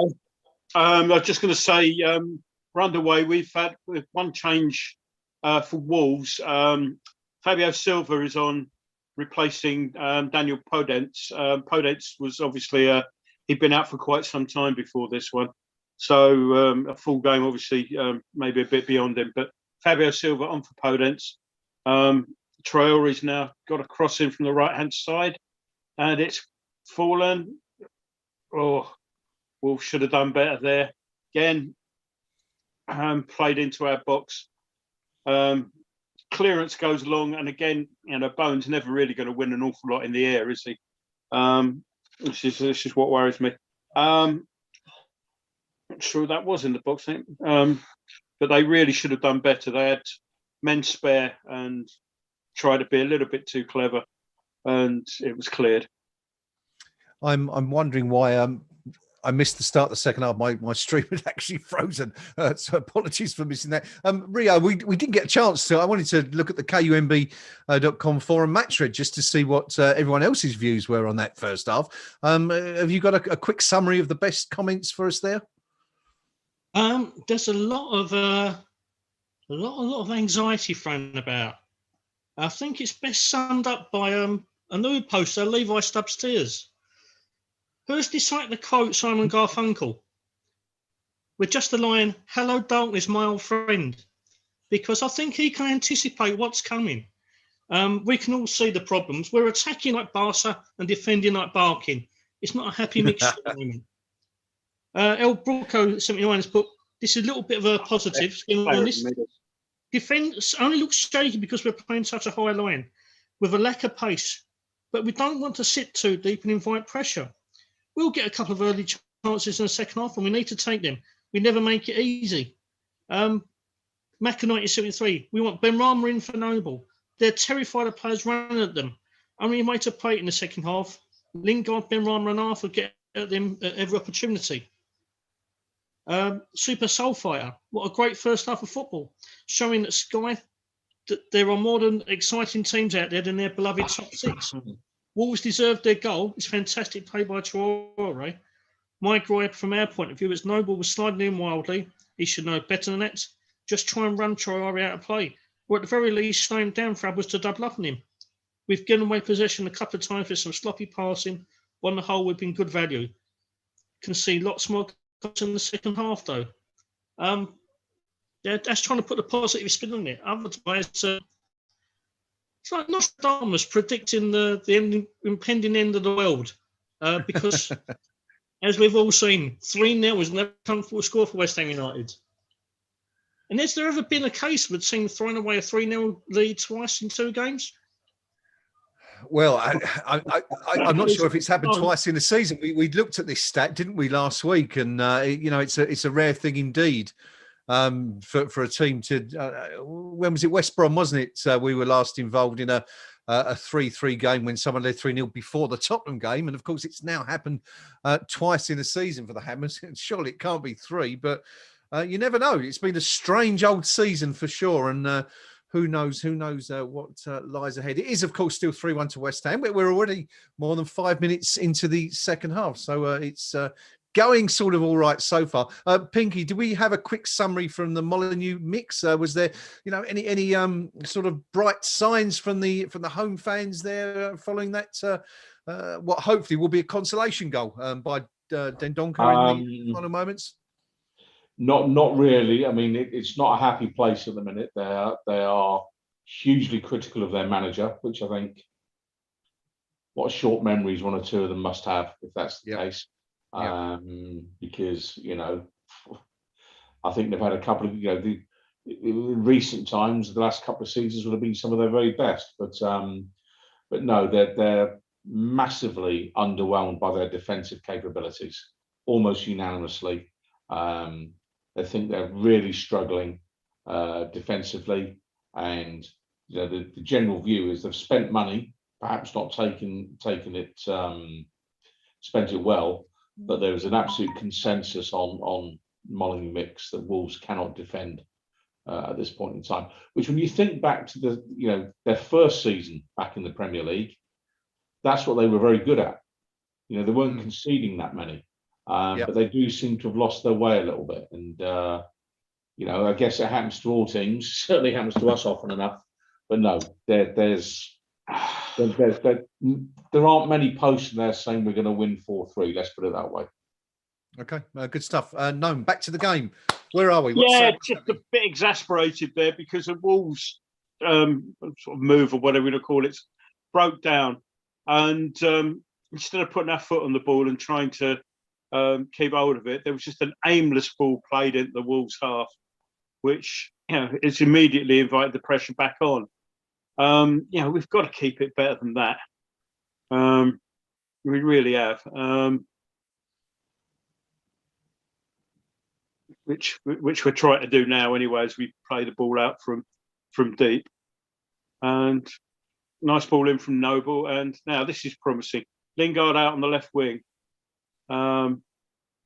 slows it up a little bit and plays it inside. So the momentum there went a little bit, but Noble's desperately looking for someone to lay it off to. But we've got Lingard out on the left wing again now, so plays it into Masuaku. Nice turn, tries to get across him, but it's blocked. And but the attempted clearance is cut out well by Noble.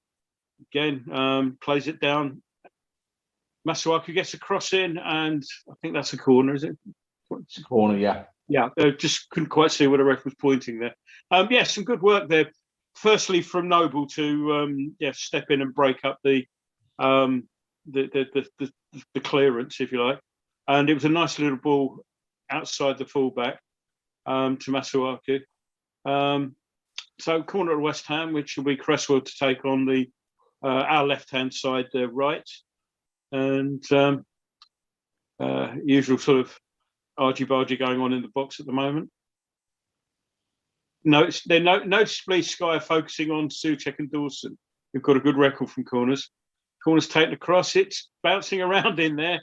Not very convincingly cleared by Wolves. Back out to Cresswell on the left.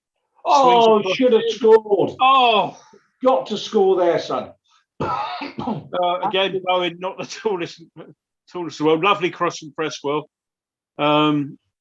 Keeping it ball live. And let's have a look at it again here. That's criminal. That's criminal from Bowen. Bowen needs to be on target there a little bit. But lovely cross again from Cresswell. So promising couple of minutes there for West Ham.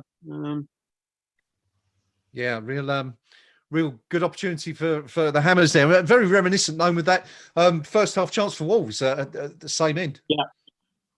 So I'm keeping an eye on the game there as Wolves are now beginning to pull forward. Okay. Cross comes in, but it doesn't beat the first man. And again, Wolves are snapping up these loose balls where had a shot from good 30 yards out in the end that nothing comes of it. But Wolves are snapping up these loose balls where Fornals doesn't get is that Fornals or Lingard doesn't get a foot in there. Lingard. I'm not sure whether it was a lack of minerals to actually make a challenge, or following strict instructions not to give away a free kick on the edge of the box. Yeah, I'll give him the benefit of the doubt on this occasion, shall we say? No, but just one other thing I wanted to ask you about a few moments ago. Didn't get round to it. You mentioned that Silva had replaced Podence at half time. The only change at the break. And were you slightly surprised at that, given that Wolves were beginning to dominate the match? And I think it may have more to do with match fitness than anything else. Pope's been out for a long while, hasn't he?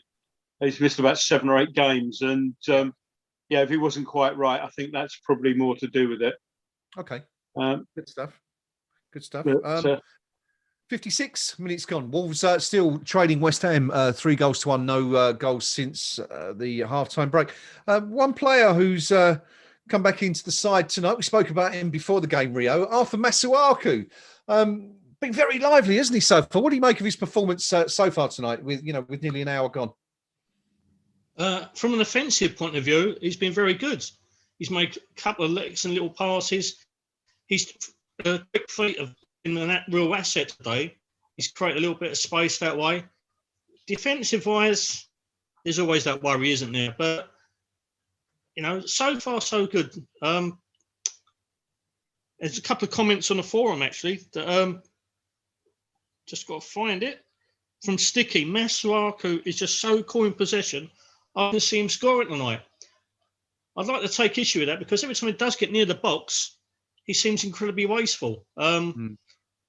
His shooting boots aren't exactly the greatest. But he did create that assist for Fornals' goal. He's done okay. It's just that under the cosh defensively, you do worry about him.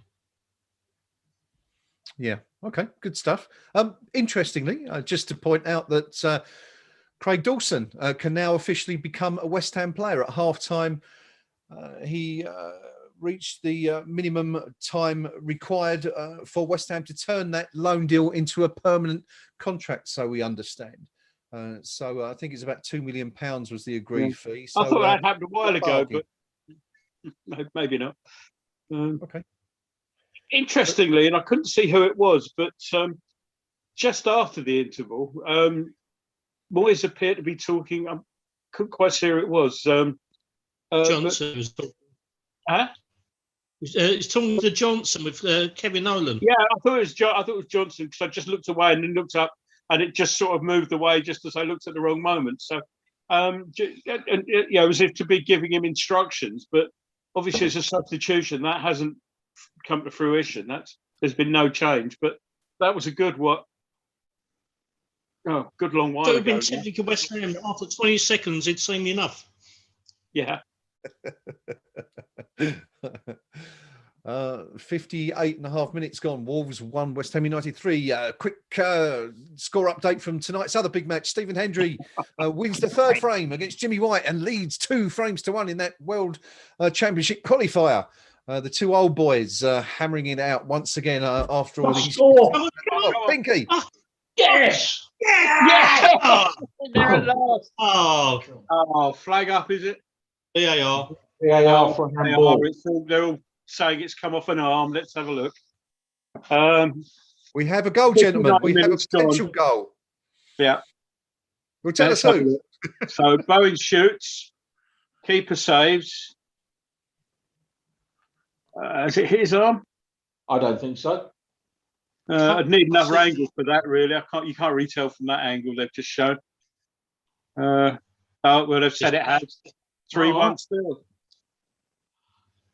So Thomas Souček, who's put the ball in the back of the net now. Complaints from Souček. He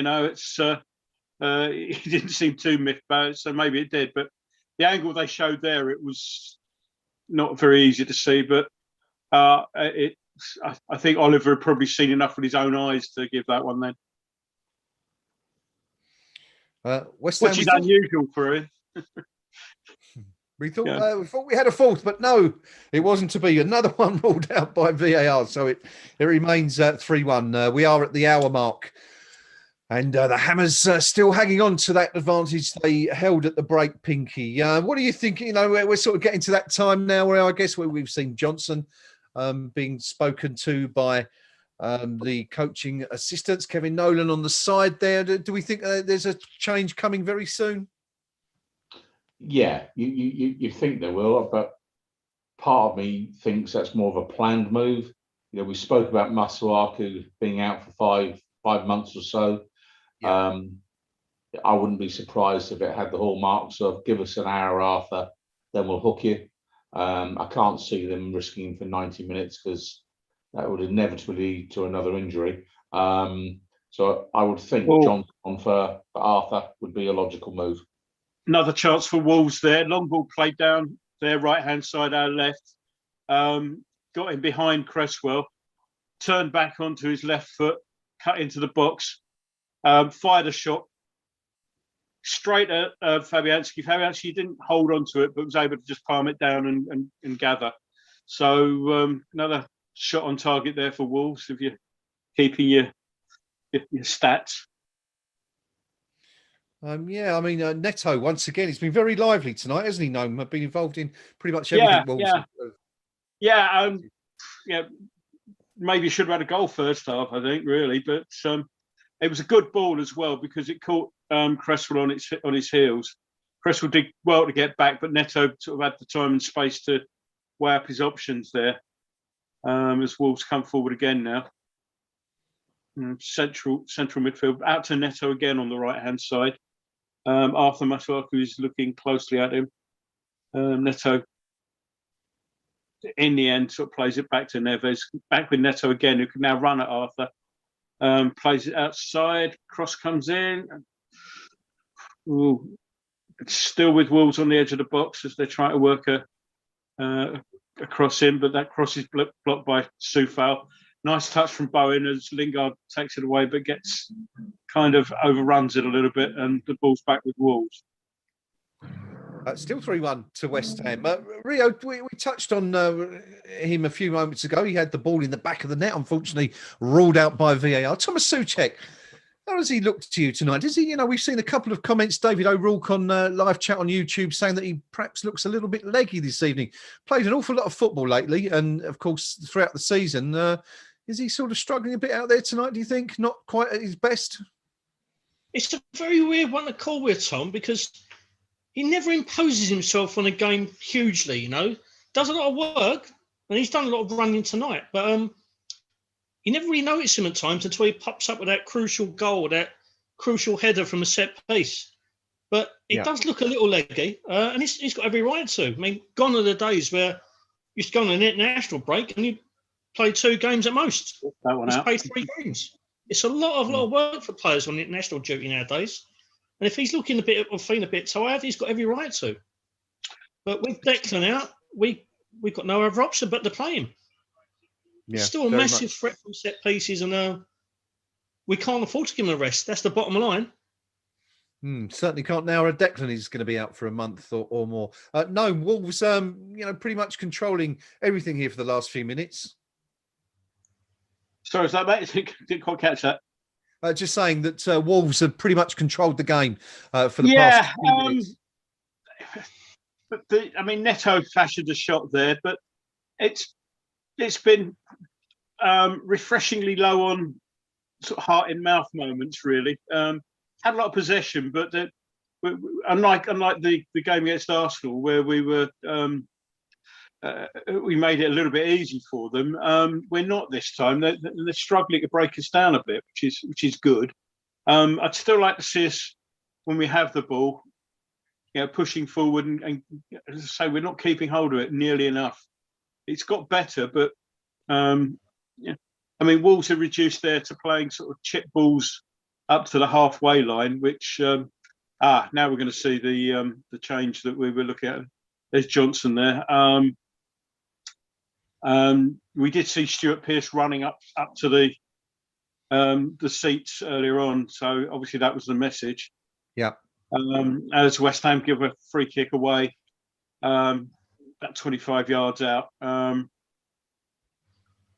was a foul earlier on by Souček, which, let's have a look at this one. I'm not sure there's a foul there. He slips and falls over.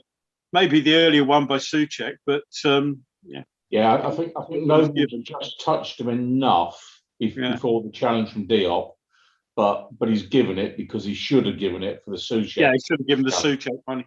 tried to play an advantage that didn't accrue, so he gave that one instead. Yeah, and he went down really because if you look, his leg slips into the challenge rather than he actually getting a kick. So so about 29, 30 yards out, shot. No, it's not shot. It's played. Well, that's obviously worked on in training. It's played short to Neto, who tries to curl one with his left foot, but it's it's a horrible shot. Really, it's high and wide, and everybody sort of relaxes. Probably worked a lot better in training, that one. I think the end justified the decision, which was a quite ludicrous one to give a free kick, I think, in those circumstances. But fortunately for West Ham, it doesn't come to anything. The change is now made. Johnson is on as expected for Arthur. His first hour and a bit back since injury. Acquitted himself well. That's as Pinky suggested. That's everything to do with giving us an hour and getting a bit more match fitness under his belt. Than anything else. So Okay, so second change of the game for West Ham following Michail Antonio's removal in the first half. Pinky, any concerns about young Johnson? He's not had the greatest of time out there, is he? The last 2 or 3 games, he's looked a little bit, like he's struggling perhaps a bit. But only 25 minutes or so to go here tonight. Yeah, I mean, let's be fair to the guy. What's his position, and does he ever play there? Yeah, this is the classic young professional who we could end up burning because we're playing him out of necessity and generally out of position because he's just filling gaps in the squad that the manager doesn't have any other options with. So I'd forgive him his sins, if you know what I mean. If Wolves get a second, and dare I say it, here we go. From a comfortable 3-0, we're now at 3-2, 25 minutes or so to go. Where's your money? It is, as the boys have pointed out, Wolves 2, West Ham United 3. I'm just seeing the goal comes now, but it's come through the centre of the pitch. A ball played over the top of Issa Diop. It's a really clever finish, to be fair. By is it Fabio, number 17? Silva, Fabio Silva, bringing Wolves back into the game. But Rio, we kind of joked when we said it could happen all over again. It is happening again. Yeah, I'd like to think that Lucas Fabianski could have done a lot better there. Got caught very static. It was a good finish, but Lucas could have done far better for me. Let's be honest, Wolves have had their chances. They've had far too many chances from my liking. We've invited the pressure a little bit. This is going to be an incredibly nervy last 23 minutes or so. And to be honest, I can see a really, really, really horrible ending to this game. I just get that feeling that we haven't learned from the Arsenal game. As the players walked off the pitch, our heads seemed down. We've cut 3-1 up at half-time, and our heads seemed not to be there. And I think the anxiety from the players has crept in. And Wolves are in the ascendancy now. We've been incredibly sloppy in our passing in midfield. This isn't going to end well. No, surely it can't happen again, can it? That was very poor defending. Cresswell got caught, pulled inside and forward in midfield. And as the ball was played up, instead of actually doing anything like going to pick up Silva, Diop helpfully just pointed at him with Wolves now coming through. Tried a shot there and here we go. Well, Wolves can't deny they've had the chances here. Ball ended up with Dendoncker at the edge of the box who blasted it over, but that might have been interesting from a VAR point of view. I think there might have been an offside there had it gone in, but shot tried from no angle. Fabianski kept it out, and the ball ended up at the edge of the box. I think VAR, when they got the grid lines going on that, would have found an offside in the earlier part of that. But West Ham, you've got to sort this out. It's all very well seeing a player and then just pointing at Cresswell, who's 10 yards further up the pitch and hasn't a chance of getting back. They're all pointing at him, but you've got to pick him up. You've got to cover. Yes, arguably Cresswell should have been caught up the pitch, but if you see your mates going up the pitch, you then cover. That's the whole idea, isn't it? Yeah, annoying. So. 71 minutes almost on the clock. Wolves have clawed it back to 3-2. Pinky's our man. It's a Diop at fault again there. Yeah, I mean, a little bit of credit to Wolves actually, because they'd drawn Cresswell out of position, and then they knew they'd done it, and the ball over the top then into the space behind. Diop should have shuffled across, and I think despite not wanting to criticise the young lad because he's just come on, Johnson, a little bit of ball watching, and maybe he should have been a bit smarter in dropping to fill the space. But, week after week and caning Diop, and it probably sounds a bit of a witch hunt against Issa Diop and to a lesser extent maybe Benrahma, but I really worry about the Diop situation now because he was a big money signing, £22 million. There's proper English pounds, proper money. And I don't think we're going to get very much of that money back. And again, that's another part of the Pellegrini transfer fiasco that's just burnt a massive hole in the club's finances. And quite worrying, really, because he doesn't look like a Premier League centre-back to me. Nothing like it. We have another change, Gnome. Yeah, Vitinho is on for William Jose, who didn't really produce much. Now we're on the attack for a change, and Bowen just gets a little bit clipped out of it, and that's a throw into West Ham in the end. Wolves player claiming he's been thrown.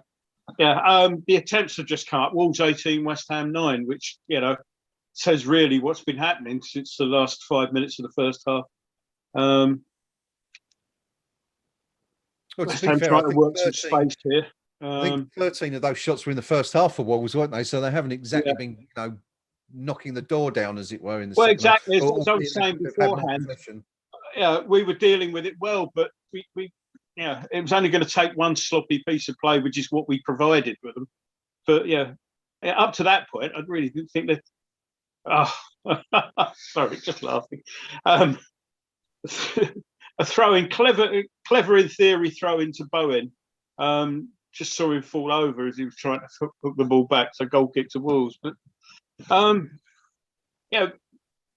this is where we need to be playing. We need to be keeping it up here. If you play in their half, they're unlikely to score. I mean, don't we go gung ho? But I mean, just don't sort of sit back all on 10 players lined up on your penalty area and wait for them to come. Stop them getting that far. Well, yeah, as I'm quite fond of saying, if you've got the ball, the other team can't score. It's always a good defensive idea. Sorry, just chuckling there. Given the amount of own goals we've conceded recently, that doesn't necessarily. Yeah. No, fair point. I was just chuckling a minute ago there at your comment about Bowen. It was all quite Sunday League, that wasn't it? The way that he went to retrieve the ball and just fell over. You could almost smell the white horse liniment. or the whiskey from the night before. Finally. You speak yourself. 16 minutes left to go. Wolves now 2. West Ham United 3. West Ham with 3 goals to the good after 38 minutes. It's all deja vu. It's all happening again, isn't it? No. Sorry, that's just one of the things I've been talking about. I mean, Fornals guilty this time. We had a throw in. It was thrown to him, and he just heads it away. Gives away the header. He's got time to try and control that and look for options. Instead, he's headed it away, and from being fair way up in Wolves' half, they're now sort of coming forward again, and it's we got to treat the ball like it's made of gold, not plutonium.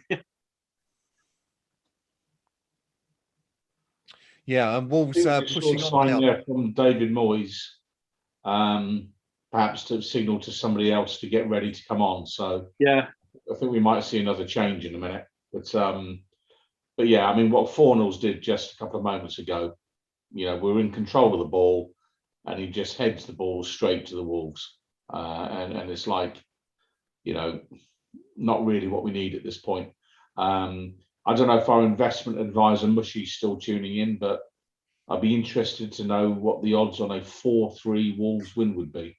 Because I suspect that's what Rio was alluding to earlier, without wishing to go the whole hog in terms of we can see it coming. Fair play, Rio? Yeah. That's what I'm going to say. We was there for the West Brom game. We were there for the Wimbledon game when we threw away 3-0 lead to lose 4-3. It's incredibly painful. But to do it, what looks like we're going to do tonight, just one league game after throwing away a 3-0 lead at home to Arsenal. If we do it twice on the bounce, and in the position where we are, where we could be pushing for the Champions League, it's just sickening. It's just so typically West Ham. I just can't see anything else but a Wolves pulling back at least another goal, possibly two here, because if they score another one, they'll be in the ascendancy even further, and they'll be going for a jugular. And I don't think we can cope at the moment. Well, seriously, I mean, if Wolves go on to win this, I mean, I think David Moyes, I know he's a devout Christian and all that, but he'll be left thinking that maybe, he'll end up having a worse Easter than Jesus ever had. I mean, we are hanging on here a bit. We really are. Yeah. And on comes my man Ben Rama. We're going to win 8-2. Fantastic.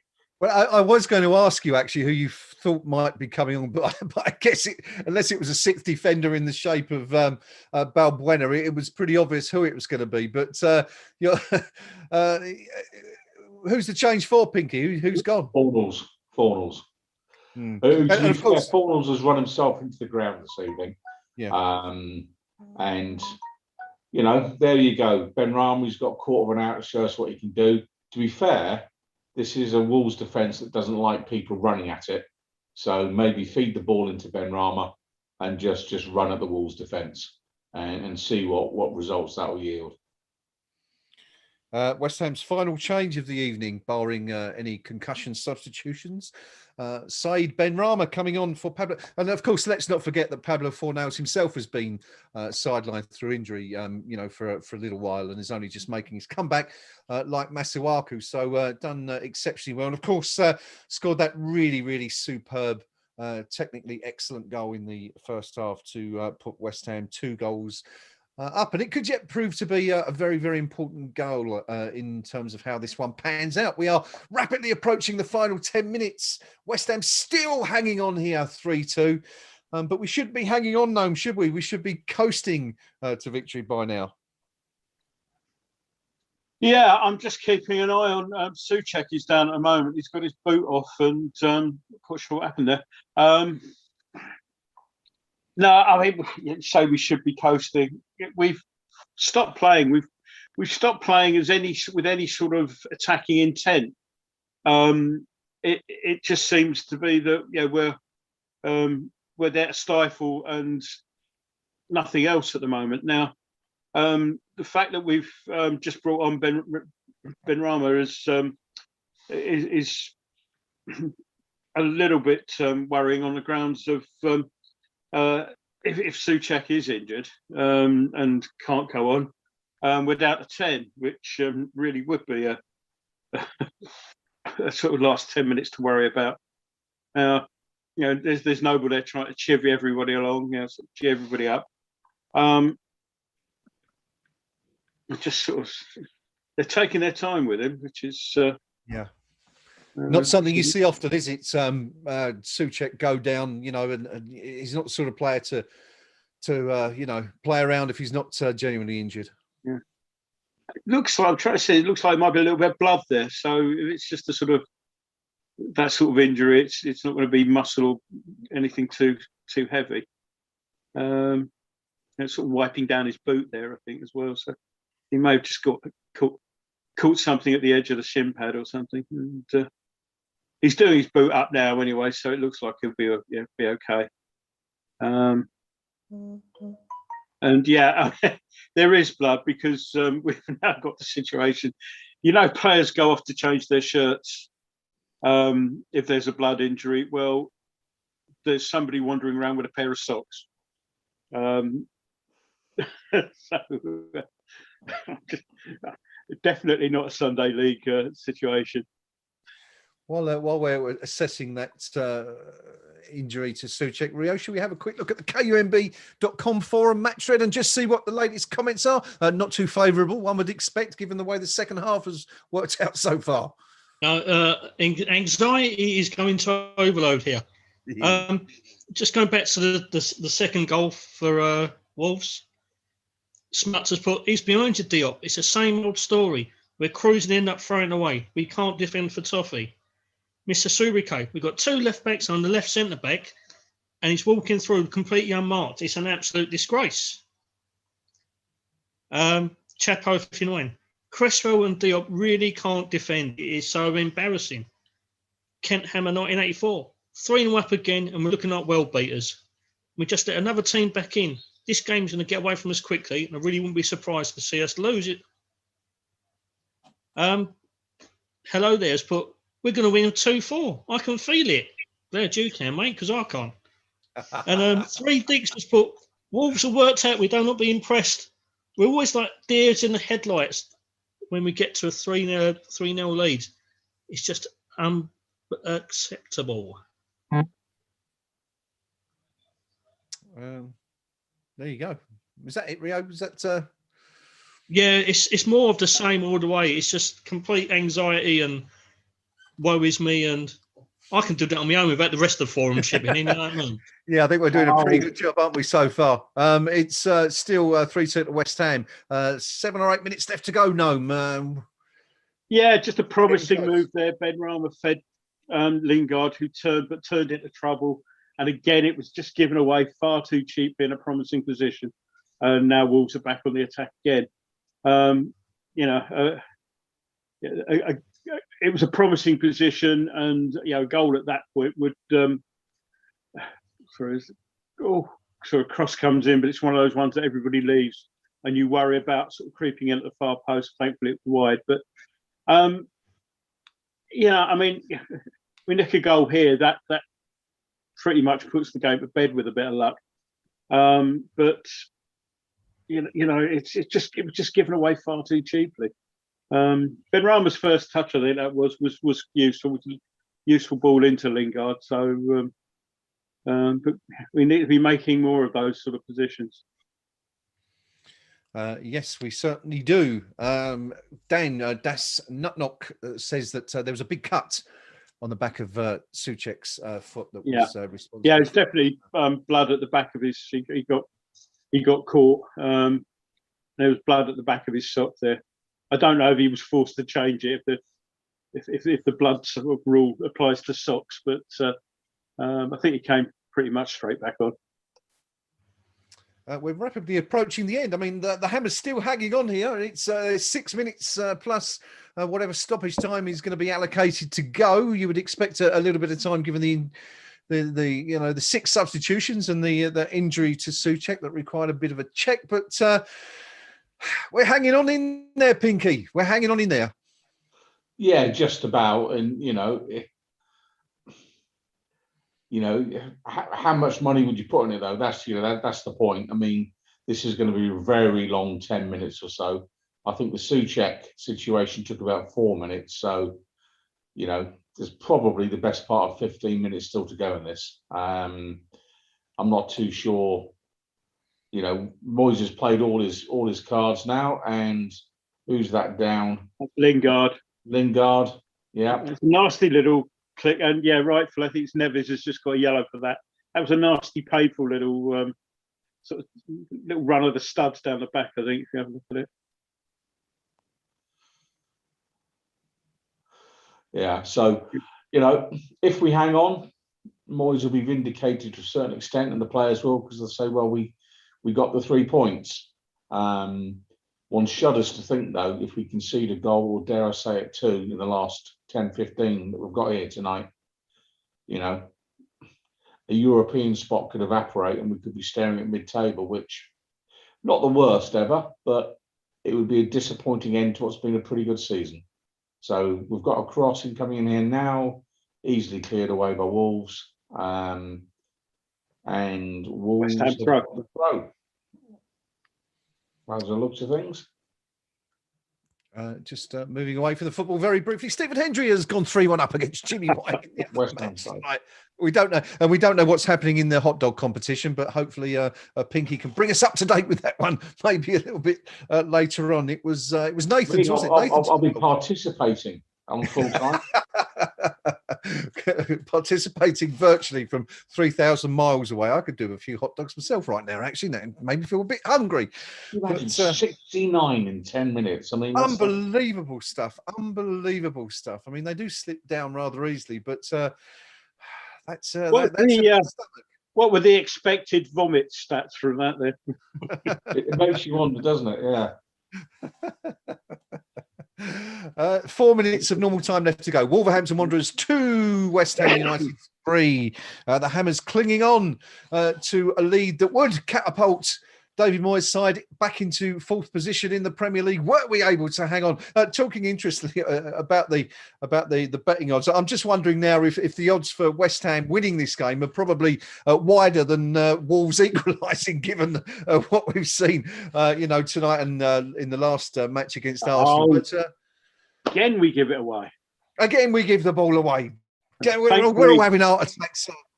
Thankfully, again, Wolves give the ball away, but Bowen played what might have been a clever ball had it been a player sort of 5 yards to run onto it, but the only player running onto it was a Wolves player. But it's, I suppose one good thing you could say, Rio, is that we sort of seem to have taken the steam out of this a little bit. Wolves had the momentum, didn't they, 10, 15 minutes ago? We're looking like grabbing a third, but it's sort of quietened down a bit the last 5, 10 minutes, maybe that since that Souček break, for the injury. Yeah, it might have done us a little favour in terms of this game anyway. But as I say, that Wolves just regained possession and going to launch another attack. Interesting comment from the forum by 61 Dixies, but Moyes' complexion is absolutely awful. So, interesting observation. In the midst of an absolute siege at an air goal, he comes out with that. Where's the oil of Ulay when you need it, Dave? Come on. Moisturize. Should be looking after your skin. Very interesting observation anyway. And I suppose it's good that we can, as fans, concentrate on things like that when, as David O'Rourke says, I'll be walking around the garden for the next 10 minutes, smoking a cigarette to calm my nerves. David, I might light up myself here. I think I've still got a Christmas cigar left in the cupboard, which at this rate could be going on. But anyway, we're never had a cigarette in my life, and I might start at this rate. No, we are rapidly approaching what would normally be full time, and we're hanging on here. We're hanging on for grim life, grim death, or whatever. Yeah, Lingard's just giving it away cheaply there again. He's claiming handball, but the referee said it hit the guy in the head. Again, Wolves. I mean, Wolves have got again a lot of possession. But it was like the spell before they actually got the goal, where you think, well, we're soaking this up here. It's not, but I'm just not convinced that will always be the case. And they're working hard and all that, but it's still a worry. And there's Traore out there on their left. So he's done Soufal there, comes back for some more. Gets the cross in, and that Souček heads out. And free kick to West Ham. That's a useful free kick to get there. Noble just gets in front of the Wolves player and just gets clipped and goes down. Wolves about to make their final change. Give you that information shortly. Okay. And it's two's off. It's whoever is on, and I think it Sace came off there. Only 4 minutes. We have. Is that 4 minutes? Rio, 4 minutes of stoppage anyway. I didn't realise we got that late. So we're very much there. I mean, I'd be fuming if I was Nuno Sanchez there. Well, you got 3 minutes. 3 minutes at least for Souček. Okay, not all the substitutions. The first substitution, the Souček gets a yellow card for pulling somebody back, rightly so. There, and it's 30 seconds per sub. The first substitution was at half time, so you don't add anything for that. But we've had 5 substitutions, so that's 2.5 minutes. So you're looking at 5, really, aren't you? Yes, at the very least, yeah. So yeah, as long as we can keep it together, then that's been generous to us, I think. Yeah. 3 minutes left to go. We're all crossing everything we've got now for the Hammers to hang on here and record what will be a huge win in our battle for Europe. But there's still time for an equaliser, Pinky. Yeah, and then equally, there's still time for us to go and get a 4th. Indeed. I mean, and it really could go either way. I mean, the game has been ridiculously open. West Ham in the ascendancy at the minute. Lingard's got the ball in the Wolves down by the Wolves corner, and he wins the throw-in. And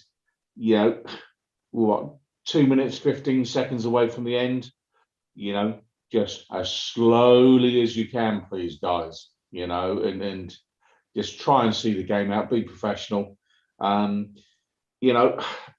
even now, I wouldn't put too much money on West Ham collecting 3 points tonight.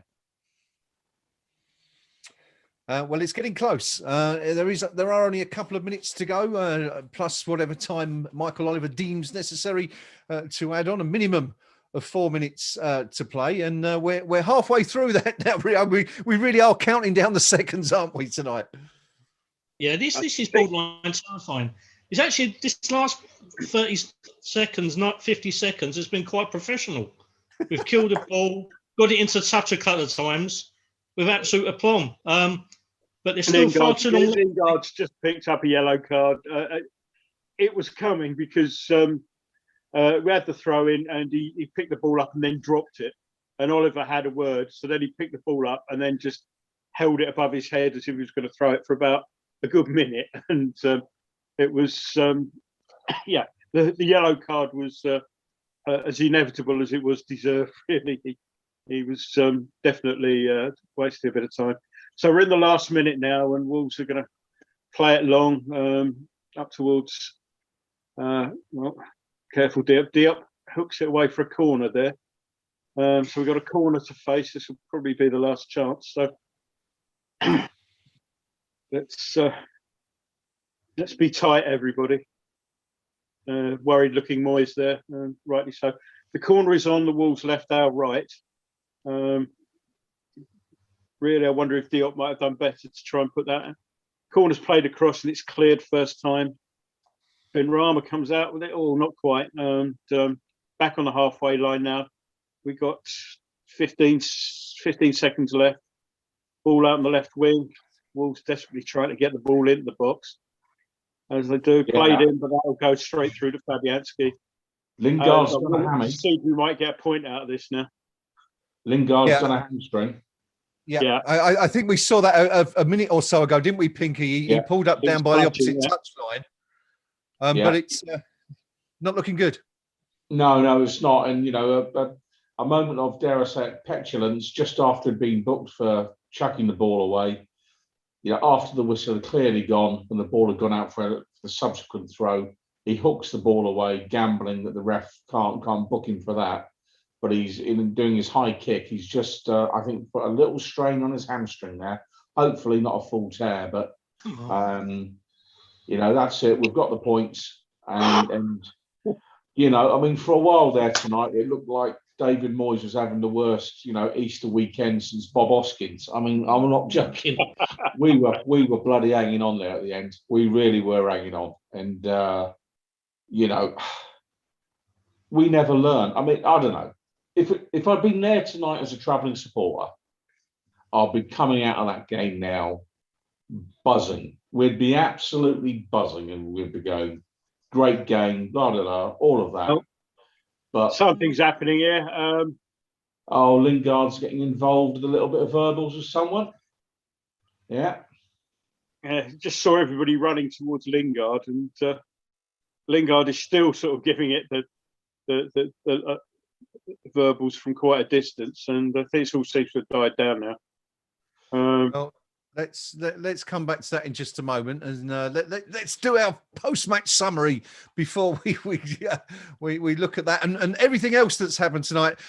The final whistle has gone. That Molineux, it has finished. Wolverhampton Wanderers 2, West Ham United 3. The Hammers once again surging into a 3-goal lead in the first half. After 6 minutes, it was Lingard who made it 1-0. Great run from the halfway line, shot across the goalkeeper to put West Ham in front. A lead that was doubled on 14 minutes by Pablo Fornals. Lingard again heavily involved, pulled the ball back from the byline cleverly to Arthur Masuaku, making his first game back since injury, who centred for Fornals, who finished expertly with the side of his foot to make it 2-0. It was 3-0 to West Ham on 38 minutes.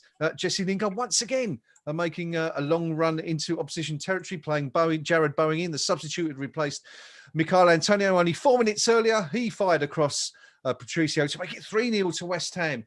West Ham in dreamland, but Dendoncker pulled one back just before the break in the final minute of the first half from a Traore cross to give Wolves a little bit of hope that was given real meat on the bones, as it were, in the 68th minute when Silva, the teenager, got on the end of a ball that was played over the top of West Ham's defence. Issa Diop, of course, a little bit out of position, and he fired across Fabianski to make it 3-2 to leave West Ham facing another very nervous last 25 minutes as they faced the prospect of once again throwing away a 3-goal advantage. In the end, it didn't happen. The Hammers clinging on somehow with a depleted team, players running around with injuries and hamstrings and loads of bookings and God knows what, but Rio, sum up what has, after all, been a most entertaining game, if you will. Now we can relax a little bit. The points are in the bag. West Ham are back up to 4th in the Premier League.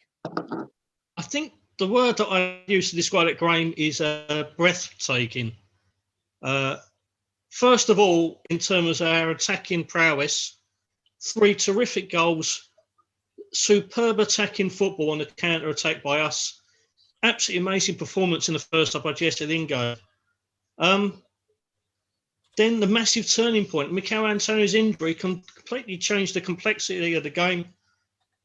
And we kind of regressed into Sunday League mode.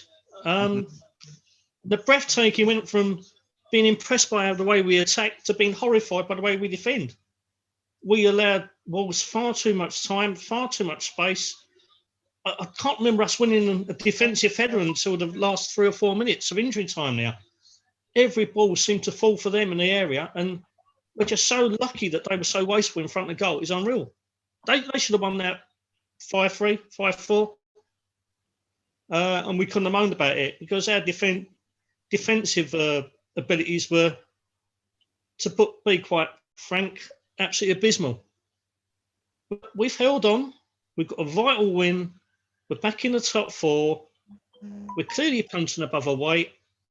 We're clearly going into the weekend's game with a few more injury worries ahead of us. Jesse Lingard pulled a bit of a hammy at the walk towards the end there. Yeah. Souček's foot obviously cut. Mikel, we don't know the extent of the reason that he was withdrawn just before half time. So things are looking a bit edgy, but we're still there. We're still in the hunt. It's scary. It's not comfortable, but we're doing it. We're there. We're probably off tonight. God knows how, but we did it. Well done, West Ham. Don't make me go through that again, though, please. Thank you, Rio. Gnome, Wolverhampton Wanderers 2, West Ham United 3. The Hammers back up to 4th in the Premier League. Rio said the defending was absolutely abysmal. But we wasn't bad at the other end of the pitch, were we? Or for the first half, at least. Yeah. It was just a case of, what was it, the guys? Samuel Goldwyn was famous for mixing up all these metaphors. And I think it was him who was credited with saying it was deja vu all over again. it was so similar to the Arsenal game in that we raced into that 3-0 lead and then just sort of didn't really bother with anything as an attacking force. It wasn't helped. The injury to Antonio was paramount in the way that game went because, excuse me, until he went off, we had an outlet where it was played up to him. He was having a fine game. It was played up to him. He'd either hold it up, play someone else in, or he'd hold it, turn, and suddenly he's beaten 3 Wolves players. And that gives you more of a sort of force and attacking force. Now, I'm hoping it's nothing too serious because, again, we go in, week out about how weak our backup is. But Bowen took his goal well, but anything played at Bowen isn't going to stick. He's not that sort of player. It's not his fault. Yeah. But it just shows that we haven't got a player that can do that. So, yeah, I mean, 3 good goals, 3 well taken goals. There was much to admire in the attacking play, but the combination of Antonio going led to our switching off. Funny enough, though, the second half, after they'd scored, I thought it was slightly better defensively, insofar as, although we were still giving the ball away, the really, really clear-cut chances that they had in the first half had sort of been downgraded to half chances, apart from the goal they got in the second half. It was all sort of shots from the edge of the box and wasn't stuff that was really testing Fabianski. So it wasn't all bad, but, for Christ's sakes, if you go to a 3-0 lead, you don't go and let him 2. Please don't do that. It's just, I'm getting on. I don't need this at my age. Thank you, Gnome. Some match stats for you. Possession, Wolves 67% to West Ham's 33. Wolves shots 20. There it is again, 20 shots against. It seems to be almost a par for the course these days. 20 shots for Wolves, 5 on target. West Ham only 9 shots this evening, at 6 of which were on target. Much better ratio than Wolves. 4 corners for the hosts, only 2 for West Ham this evening. Both sides committing 9 fouls each. Pinky, we got there in the end, by hook or by crook. We're 4th in the Premier League once again, and it wasn't pretty at times. Well, it certainly was pretty for the first half an hour, but what do you make of that one? Where to start, I guess? Absolutely, because when you look at the last 2 games, we've scored 6 goals and we've improved our goal difference by 1. And at that rate, we'll need to play for another 3 seasons to actually finish with a better goal difference than, say, Man United. Neither team tonight could defend. But let's be clear about that. The defensive offerings on show from both teams was woeful. Yeah. Each club will point to key players being missing. For us, well, what price Declan Rice now? Go on, Mr. Sullivan. I dare you to sell him. I dare you, because that's what you're looking at without Declan Rice. You can go and buy another player who won't be quite as good, but it would be better than what we've got out there tonight. But we really struggled at times tonight against a fairly ordinary Wolverhampton side. Having said that, after 30 games, we've got 52 points and a positive goal difference of 11. How many seasons in the last 30 years have we been able to look at that and say, well, we've done better than that at this stage of the season? Not that many. So, looking at the season overall, you could say this is the classic season of going quite well and then the manager running out of bodies. And it's the usual, if people want to know what the West Ham way is, it's that point in the season, usually around February, where the manager starts to run out of bodies, because whoever the board of directors and we've got at the time never have quite enough money to provide any manager we've ever had with a decent enough squad to go a full season. And that's really what we're seeing tonight. That's why when Rice is injured, we haven't got an adequate replacement for him. It's why when Antonio goes off, who isn't a striker, we end up playing another non-striker as the striker, and the ball just keeps coming back at us for the next 40 minutes. So what we've really seen tonight is the overall impact of a transfer policy and a club lack of funding that sits squarely at the chairman's door, whereby, because he's wasted a lot of money on the Pellegrini watch, he's not willing to put in the extra dough to fund David Moyes' requirements. And David Moyes has to go with the make, do and mend option. Let's not forget, we started tonight with 2 on-loan players from other football clubs. So we only actually had 9 West Ham United players out there at the start tonight. And you look at the subs that Moyes was able to bring on, not really sort of ones that say Solskjaer can bring on for Man United level. Let's put it that way. So I'll take the win. It's a win. And at this stage of the season, I don't really care if it's going in off Souček's backside in the last minute. You take the win. We're 4th. You've got to be happy with where we are on the table. I'm not happy with what I saw tonight because I don't think we've learned from Arsenal. Or maybe I'm wrong. Maybe we have learned from Arsenal. We just don't have the personnel. And it really is as simple as that. The big debate will be why Ben Rama didn't start again, I'm sure, on the forum. But every time he doesn't start and we win, the manager's decision is vindicated. Because he can just say to the chairman, what was wrong with my team selection? We got all 3 points away at Wolves. It's a fair argument. Yep, fair point. Well, one of the players who was missing tonight was Declan Rice, and Declan Rice has been taken to social media immediately upon the final whistle to say, do not underestimate how big a win that is for the boys. Into the top 4, only 8 games to go. It's a special group, this. Love it. And at West Ham with a little red heart at the end of it. Gnome, over to you. Yeah, we just had Jesse Lingard giving an interview there. Usual sort of stuff. It was a tough game. We had to work hard. He did concede that he thought it might be another Arsenal when we conceded before half time. But he said we kept our focus. We came out a little bit better in the second half. It was all about managing the game. He said the goal, it was 2 versus 2, something we work on in training. Michail took a man away with his run. And he said there's always room for improvement. And asked about his good form, he said, well, I've not played much in the last 2 years, so playing week in, week out is good, and having the team around helps me.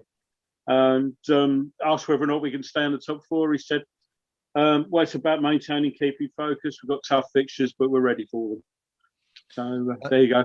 He was also asked a little bit about the little bit of a fracas at the end, and it was Wolves moaning at him for keeping the ball down in the corner flag. Why do you play like that? And it's, well, we're 3-2 up with seconds to go. Why the hell do you think is probably the answer to that one? So yeah, just something and nothing really. Any word on the potential hamstring? I mean, somebody, I think it was Mushy, I believe, who pointed out that he felt it was cramp. It might well have been, because the way he was stretching, you wouldn't want to be doing that to a hamstring. No. Yeah, so he didn't mention it at all. So I'm guessing, hoping that it may not be much more than cramp, because the way he was stretching it, if that was a hamstring, I think the physios would be screaming at him. So. So yeah, but anyway, that was Lingard. I'll get back to you as soon as we get anything from anyone else. Okay, good stuff. Something I wanted to touch on. Darren Lewis, the journalist, has put a post out, Rio, following that final whistle. Interesting points he made. He says that the message that win sends out in terms of being able to win without Declan Rice is massive for West Ham. The last Hammers team to challenge for Europe in the 2015-16 season relied heavily upon Dimitri Payet. This West Ham team relies heavily on team spirit and a willingness to work for each other. Well, what do you make of that? I mean, do you think that shows that West Ham are more than, I mean, you wouldn't say that they are a one-man team with Rice, but he's certainly been hugely influential on that side. So what does this result do in terms of sending out a message to the rest of the Premier League, to say that we can win without Declan in the starting lineup? I think it's a little bit harsh on the 2015-16 side. Yes, we relied a lot on Payet, but there's a lot of team spirit, a lot of unity there, a lot of attacking options, and we played exceptionally well. We had a never say die attitude that season. Many times we went 2-0 down and come back to win 3-2, draw 2. I think it's a little bit disrespectful to that team. As for tonight, I think it sends out a massive message. There's people I talk to who support different clubs who think we're reliant so heavily on Declan and Thomas Souček that without either of them, we're pretty much nothing. We're a team struggling, and we're not as fluent. We're not as cohesive. We're not as how can I put it? Mentally strong at times without Declan. But tonight showed that we can navigate some really, really tough situations and still get through. And I'd like to point out tonight, one of the players who came in for a lot of criticism before the game, club captain, I thought he did a decent job tonight. Didn't put much of a foot wrong. Provided with the comedy moment tonight as well. But he was pretty much exemplary. A couple of stray passes, but every single player out there on the West Ham side was guilty of something that wasn't quite up to scratch, So, yes, we missed Declan. We're going to. He's not only West Ham's best player, he's probably England's at the moment. Any side will miss him. But, in terms of teamwork, unity, mental strength and determination, we've shown a lot tonight. And it does send a message out to a lot of other teams saying, you know what, we're not all about one man. We can hold our own. We can try. We can work hard as well. Okay, good stuff. Pinky, Rio mentioned Mark Noble there briefly in passing. There was a lot of criticism once again for David Moyes for bringing him into the starting 11 this evening. But just a quick look at his match stats: 100% long passes completed, 89% pass accuracy, nine ball recoveries, which is very impressive. 6 final third passes, 4 interceptions. Again, very impressive. More than any other player in that West Ham team tonight. 2 tackles. Big performance from Noble, who, perhaps went under the radar a little bit tonight in terms of, the goal scored. We laughed at that attempted challenge before Wolves' first goal, but some performance from the skipper there. And, he's really put a lot of people right, you'd think, with what he's done out there tonight. He did enough. I mean, quite how much mobility you're going to get from a player of his age with, that number of miles on the clock. I think most of us know you're not going to get an awful lot, but he did enough tonight to justify his inclusion. I don't think he was the weak link in the team in any way, shape or form this evening. Yep. And again, he's pulled a rabbit out the hat that has perhaps got the chairman off the hook, dare I say it. To go back to the Darren Lewis comments about Rice and our ability to compete without him.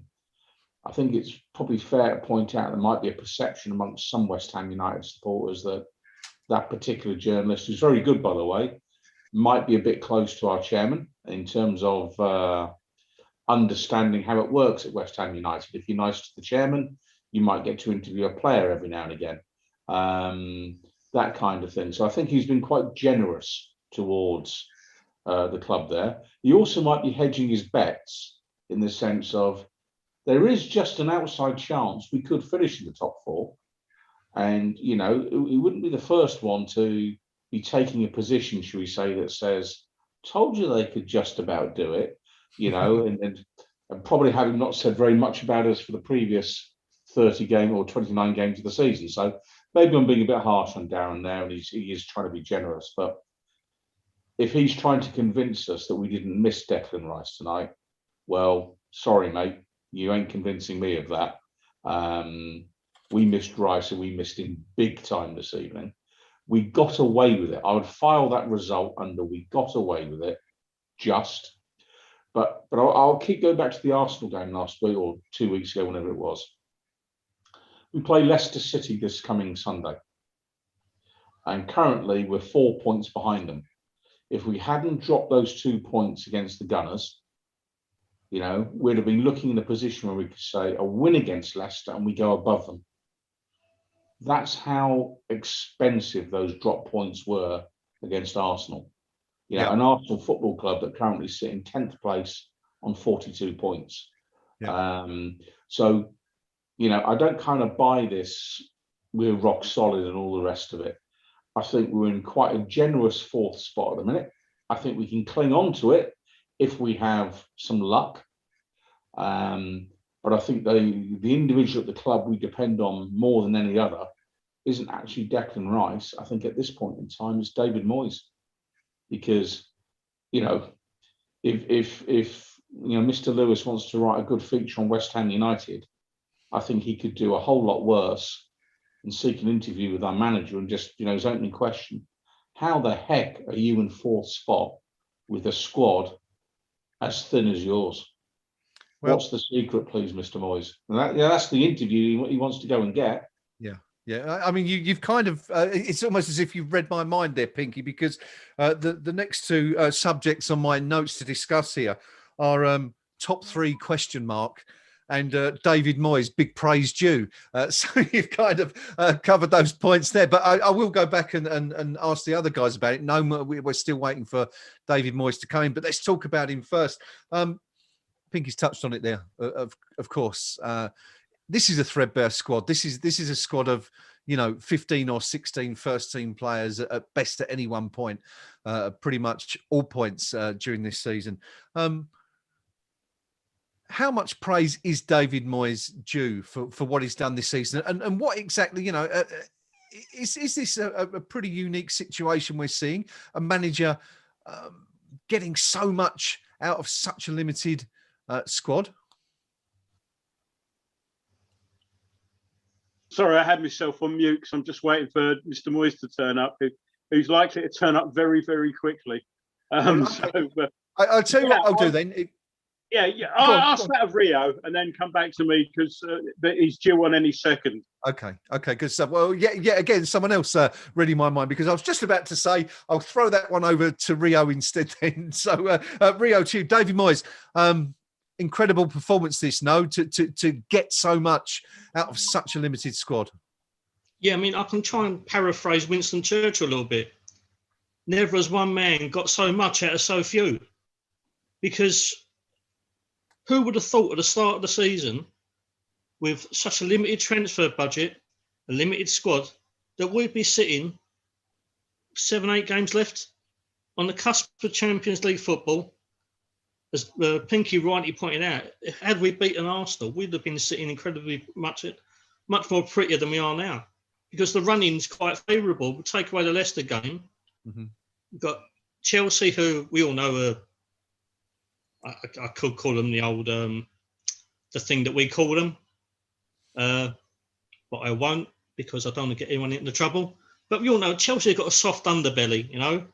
They are beatable. Well, the defeat at Stamford Bridge in the season really did flatter them. Moyes has delivered beyond belief. So much so, I think Mr. Sullivan's panicking that he might have to try and squeeze a little bit of a spare change at the back of the sofa at Sullivan Towers to try and match the manager's potential European operation. He's bought incredibly well. He's coaxed a very small squad into an unbelievable position. Until the last two games, we developed a more resolute, a more defensively astute kind of side. He's introduced a player in Jesse Lingard, who was written off by many. I didn't want him. But we've seen what he's brought to this side, and he's had a different dynamic. Mm-hmm. And we've gone from being defensively resolute into going forward, at times were absolutely majestic. Not just tonight. In that first 35 minutes tonight, he was an absolute force to be reckoned with. You know, I haven't seen such a great attacking performance in that first half hour from one player since probably the days of Payet. Yeah. But he did it away to Aston Villa. He terrorised Tottenham for a part. You know, he's got so much ability, and many people have written him off. But Moyes has got a tune out of him. He's got him back in the England squad. David Moyes has been absolutely amazing. From a man who pretty much nobody wanted, he's made himself into such a strong position that he's virtually unsackable at the moment. And fair play to him, he's transformed this club. Yeah, he's brought in an amazing backroom staff, which I think helps beyond belief. He's instilled a belief in the players. He's brought two very astute signings in the two Czech boys, who have brought a really good work ethic, not just into games, but into training apparently as well.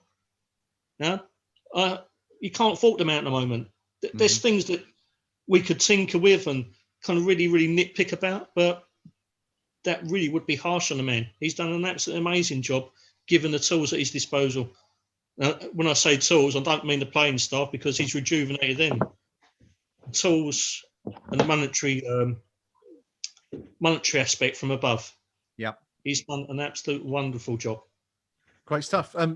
Do let us know what you think about David Moyes in the comments on YouTube, on the live chat. Do you think he's? Do you agree with Rio? Do you think he's done a wonderful job, or do you think we're giving him too much praise based on tonight's result alone? Let us know if you're a supporter or if you're a detractor. Let us know what you think. The boss has been speaking to Sky Sports following that win tonight, that 3-2 win at Molineux, and Gnome is going to tell us exactly what Mr. Moyes has been saying.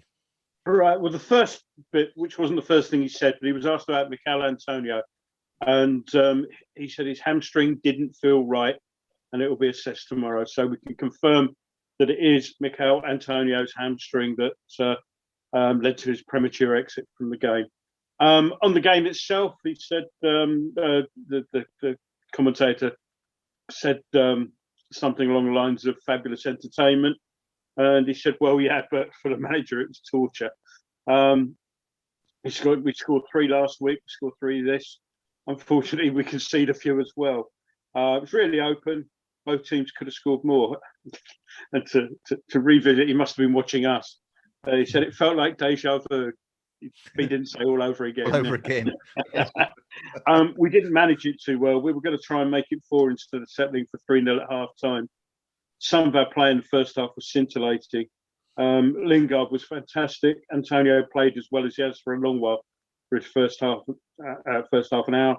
We're not quite sure on the injury. We'll assess it tomorrow. Looks like he felt his hamstring. So that's the comment there. He was asked about the race for the top 4, and he says, yeah, well, we'll have to go and take it on. Why not?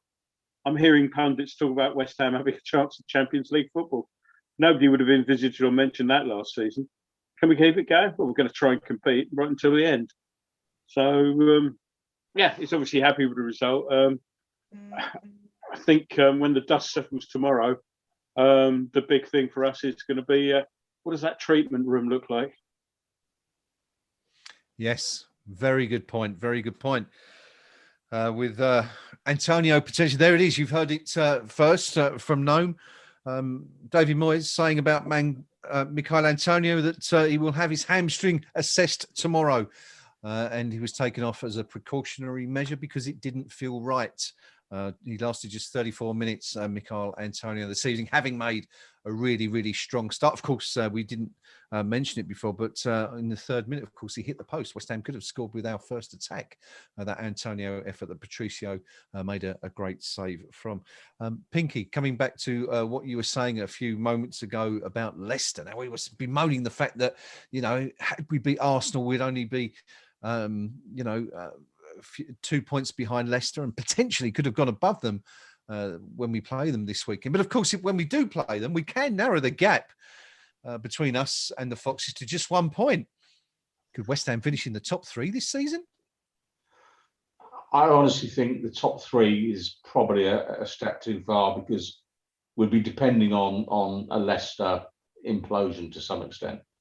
You know, I'd settle for top 4. Crikey, I'd settle for top 6 if I'm being honest, because the start of the season, I think I was talking about 7th or 8th, somewhere around there. I just want us to be competitive in the league for as long as we possibly can be. You know, I really don't want us just to fade and die, so to speak. Keep pushing those teams just below us, make them sweat. I mean, I can't be the only West Ham United supporter that's just loving watching Jurgen Klopp, you know, sit there with his multi-billion-pound squad, whatever it is he's got, you know, languishing in the table below us. You know, Jose Mourinho, you know, at Tottenham Hotspur and their billion-pound stadium that faces no Champions League football next season. You know, Arsenal, you know, with, you know, the so-called Bank of England club, you know, Chelsea Football Club bankrolled by a Russian billionaire and all the rest of it. And who have we got? Sullivan and Gold with a couple of corner shops, you know, and you know, I mean, you know, it's almost more West Ham than West Ham, if you get the drift. So, and I just want us to make those so-called entitled clubs, the clubs that feel that they are entitled to those places in the Champions League or in Europe, to be sweating. You know, I just want them to be sat there with one match to go, going, we desperately need a win, whether it's Liverpool, Tottenham, Chelsea, or whoever. And for Christ's sake, you know, we've got to get a better result than West Ham today to do it. You know, if we can do that all the way to the last game of the season, and we end up somehow finishing 7th, I'd say it's been a great season, because it means we'd have kept going every single week. And that's all I want to say. I was bitterly disappointed against Arsenal, the points we dropped. You know, I was scathing of our effort at half time, despite scoring 3 cracking goals in the first half tonight, because I'm frustrated at our inability to put games to bed, purely because the manager hasn't been given the tools to do it. I think in his spell this time around with West Ham, he's extracted terrific value from the transfer market. He really has. And to be getting us to where we are, with when we're even talking about is 3rd possible with the squad he's working with. You know, I mean, if the chairman's doing anything other than phoning in the day after most matches and some great effort, you know, then the chairman wants shooting, because other clubs will be looking at that tonight going, they weren't anywhere near their best, but they've dug out a result. They've got a win. They've got a win. And then, you know, you're looking at that tonight. And you know, you're the German fella that's rocked up at Chelsea. He's had a disastrous weekend. You know, Jose Mourinho, he's sat there now going, you know, David Moyes could finish above me in the league this year. You know, there's some seriously supported managers who have been well backed, who are sat below David Moyes' West Ham United in the table, and they'll be sweating, because I don't know what the odds are in the sack race. You know, it's a pretty distasteful sort of, you know, thing that gets published most years. But yeah, who do you think's a shorter price to get the chop, David Moyes or Jose Mourinho? And at this point in time, I reckon Mourinho is probably a shorter price. No, you know, and not many seasons you'd say that about a Tottenham manager compared with a West Ham manager at this stage of the season. So for me, just keep it going. If we beat Leicester next week, I'll stick my neck out here. If we beat Leicester next week, we will finish in the top 4. That's how big a game it is next week. If we beat Leicester, we'll finish in the top 4, because that win would give us such belief that we could do it, because it means we're beating a team higher up the league table than us. And that's what you've got to do. If you want to move up the table, you've got to beat the teams above you. Yeah. Yeah.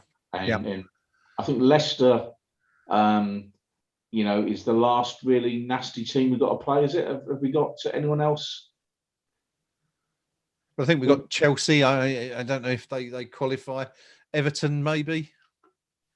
You see, it comes back to it. You beat Leicester, then suddenly Chelsea don't look so horrific. Yeah. And Everton don't look so horrific.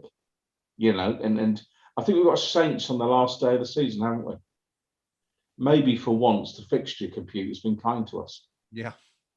Well, I tell you, one team. I mean, we're talking about Leicester there, Pinky. One team the fixture list hasn't been particularly kind to is the Foxes, because their last 3 games of the season, they travelled to Manchester United. They then travelled to Chelsea, and the final game of the season has them lining up at home to Tottenham. So their last, I mean, they've got a relatively decent run in the next 4 or 5 fixtures after West Ham, and then they've got 3 what you'd probably class as absolute stinkers to roll the season off with. So if we can keep pace with them until then, the last 3, I guess you never know. Yeah, and the Chelsea-Tottenham games, I mean, it makes it interesting because they're going to have to be running hard, Chelsea and Tottenham, because they won't be sure of European football at that stage. And at those clubs, I mean, it's perverse. David Moyes might get the sack because we qualify for Europe, because the chairman won't want to fund the squad. Whereas at Chelsea and Tottenham, if you don't qualify for Europe, the manager gets the sack. I mean, it's quite bizarre, isn't it? The runners position, but you never know. 8 games to go. We've put ourselves in a good position. I mean, we were 7th this morning. We're 4th this evening. You take that, surely. You certainly would. Interestingly, of course, West Ham will be going for the double against Leicester, and they completed the first league double against Wolves tonight since the 1922-23 season, the year we ended up at Wembley. In the White Horse final, the very first final ever held at the Empire Stadium. Of course, nearly 80 years since we've done the double over Wolves. So we're certainly breaking all kinds of records this year. We are running pretty late tonight because of the late kickoff, so I don't want to keep everyone on for too long. So we will wrap up fairly soon. Before we do that, we'll have a quick look, if possible, at the forums. But before we do that, I just want to go around the table quickly and see if we can get everybody's Man of the Match award. Gnome, I'll come to you first on this one. Who stood out most for you for West Ham? I should just point out that Sky Sports gave their Man of the Match award to Jesse Lingard for his goal and 1 assist tonight. But Gnome, who's your pick? I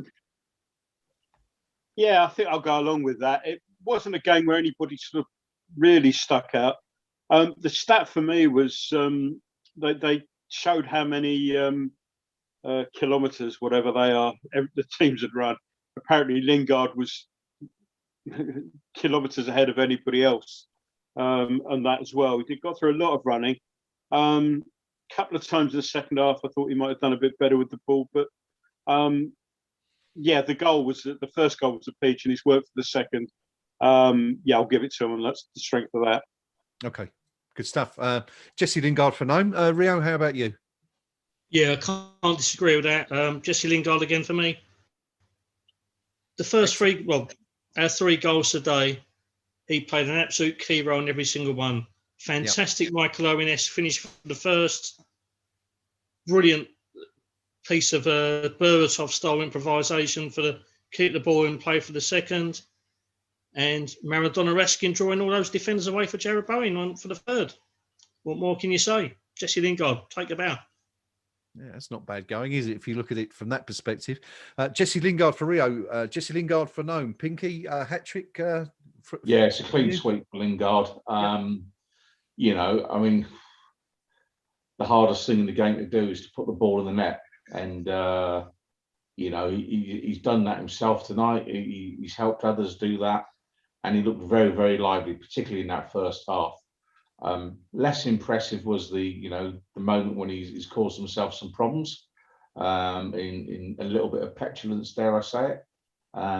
But he did enough positive stuff tonight to get that man of the match. And possibly, and this isn't to damn him with faint praise, it seems strange after a 3-2 away win. Not many good performances from West Ham United tonight, if I'm being honest. Thought Antonio had his best game in a while, but there were 1 or 2 patchy performances tonight, and so Lingard definitely the standout player this evening. Okay, good stuff. I'm going to give it to someone else. And it's kind of follows on from something that Declan Rice has said on Twitter. He's responded to a post from Squawker Football about Mark Noble, and Declan says, "No criticism, please. He was unbelievable tonight. Was my skipper." I kind of agree with that. I thought, bar the tackle, the attempted tackle, which was about 3 weeks late. He's still travelling now, yeah. Yes, yes. He's still not got there, has he? Ahead of that first Wolves coast. Yeah. the year's not the year's showing there in that particular tackle. But I thought, apart from that, Mark Noble was absolutely immense. Pinky, you pointed out one incident, I think it was in the second half, at the start of the second half, where he chased right the way back to that left back position to make that recovery tackle. Incredible stamina for someone of that age, and especially bearing in mind that he hasn't been playing on a regular basis this season at all. And also because I think he deserves it, because he's had so much criticism this year from people who should probably know better. For those reasons, I will give it to our skipper, Mark Noble, who was definitely a big part of ensuring that we somehow clung on to win that game tonight. It finished 3-2. Can I just also, I would just like to say thank you to John Harrington for pointing out my dreadful maths calculation a few moments ago, when I said that our last win in the 1922, our last double over Wolves in the 1922-23 season was about 80 years ago. If that were the case, I would only be about 30 myself, and quite clearly that isn't the case, as much as I'd like it to be. Thank you, John, for pointing that out. It is, of course, 98 years ago, not 80 years ago. So thank you for that. Finally, this evening, we're going to have a quick look at the forums just to see what the fans of Wolves and West Ham are saying. We shall start, I think. Let's go to the Molineux mix, which Pinky has been keeping an eye on this evening, and see what the home fans are saying about that defeat tonight. Pinky, I think it's fair to say they're not happy. Here you go. We gifted 3 goals by abject poor defending. The only major fact to take from this game is that our defence is very poor for this level. It really is post after post of negativity, I think it's fair to say. A couple of posts calling for the manager's head, which personally I think is harsh. Nothing though, from what my observation would be, they've been playing 2 years non-stop. They're exhausted as a football club, and I think the lack of empathy from the Wolves supporters on this particular website is poor show, actually. I think they should be getting right behind their team, because they've had 2 of the best years they've had in the last 20. It's not a good end to the season for them. They're just running out of bodies. They're running out of legs, same as we are. But huge criticism on here for Wolves tonight. Their defensive effort is getting slaughtered. I don't think you'll have too much for the opposition view that's ridiculous. So I don't think they are hysterical criticisms, but it is post after post saying we just can't defend, and they can't all be wrong, surely. Okay, thank you, Pinky, for keeping an eye on the Molineux mix for us this evening. Rio, as always, has been keeping an eye on KUMB.com, the KUMB.com forums match thread. There were some angsty comments going on, flying around in that second half, but hopefully it's a little bit more positive, Rio, following the final whistle. Yeah, huge sighs of relief. A lot of happy people now. I'd just like to point out a big thumbs up to Billy Dino. Before the game, he said, if West Ham win with Mark Noble in the side, I will donate £20 to the Bobby Moore Fund. And he's duly coughed up. So thank you, Billy, for that. James Pease put, what a fantastic result. The team is clearly running on fumes. It's looking like we're going to be playing a patched up squad until the end of the season. But the way we start matches is always going to give us a chance to win. 52 points, top 4, 8 games left. Brother Nero, only West Ham can win a game of football and leave you feeling so peed off and angry. What a shocking second half performance. Did we even keep possession for more than thought? 40 seconds at any given time during that half. Hammer 1975 comes up with another great 3 points, but at what cost? Antonio looks likely to be out. Souček and Lingard were both limping at times in the last 10 minutes. And obviously we've got Rice missing. Not to mention my blood pressure. Leicester and Chelsea are going to be incredibly tough, and we need Ogbonna back as soon as possible. More. Wow, we feel better now that's over. Breathtaking, counter-attacking first half. A lot more huff and puff in the second. It felt a little stretched. Grit and determination in both halves, though, shone through. So well done, West Ham. Arth has put, these last two games have kind of made me think that we've got the old West Ham back. I'd rather not have that, mate. And just to finish off, Hammer 92. This is all just so hilarious. Can everyone remind all your mates who support Chelsea, Liverpool and Tottenham that we sit fourth in the league? We've got a converted winger as our only professional striker. We've got a relegated Watford reject. The spine of our team are all now out injured. We've got the Messiah. We've got Messi Lingard, who has already called over the past couple of years. Have I missed anything? We're absolutely massive. Brilliant. Thank you, Rio, as always, for keeping an eye on the KUMB.com forum match thread. Of course, that thread will be open throughout the night and throughout the next few days and until people stop posting in it, quite frankly. So feel free to pop on over there and add your comments on what you've seen tonight. That is just about it from us this evening. I am going to, as he's been waiting there patiently, and the other chaps have been having their comments on the forums, I'm going to give the final word for tonight to Gnome. It's finished. Wolverhampton Wanderers 2, West Ham United 3. Gnome, over to you. What have I got to say? I mean, what can I say that I haven't already said already? It does age you watching it from time to time. It's one of those ones where you'll look back and you'll say, well, good result, that 3-2 away at Wolves. And, in a year's time. No, happy with the result. There were things about the performance we'd rather have not happened, but hey, let's spend 24 hours relaxing with our feet up in fourth place and in smug mode, and then switch that off for the rest of the week until the next game and see where we are after that. Let's not get carried away. Yeah.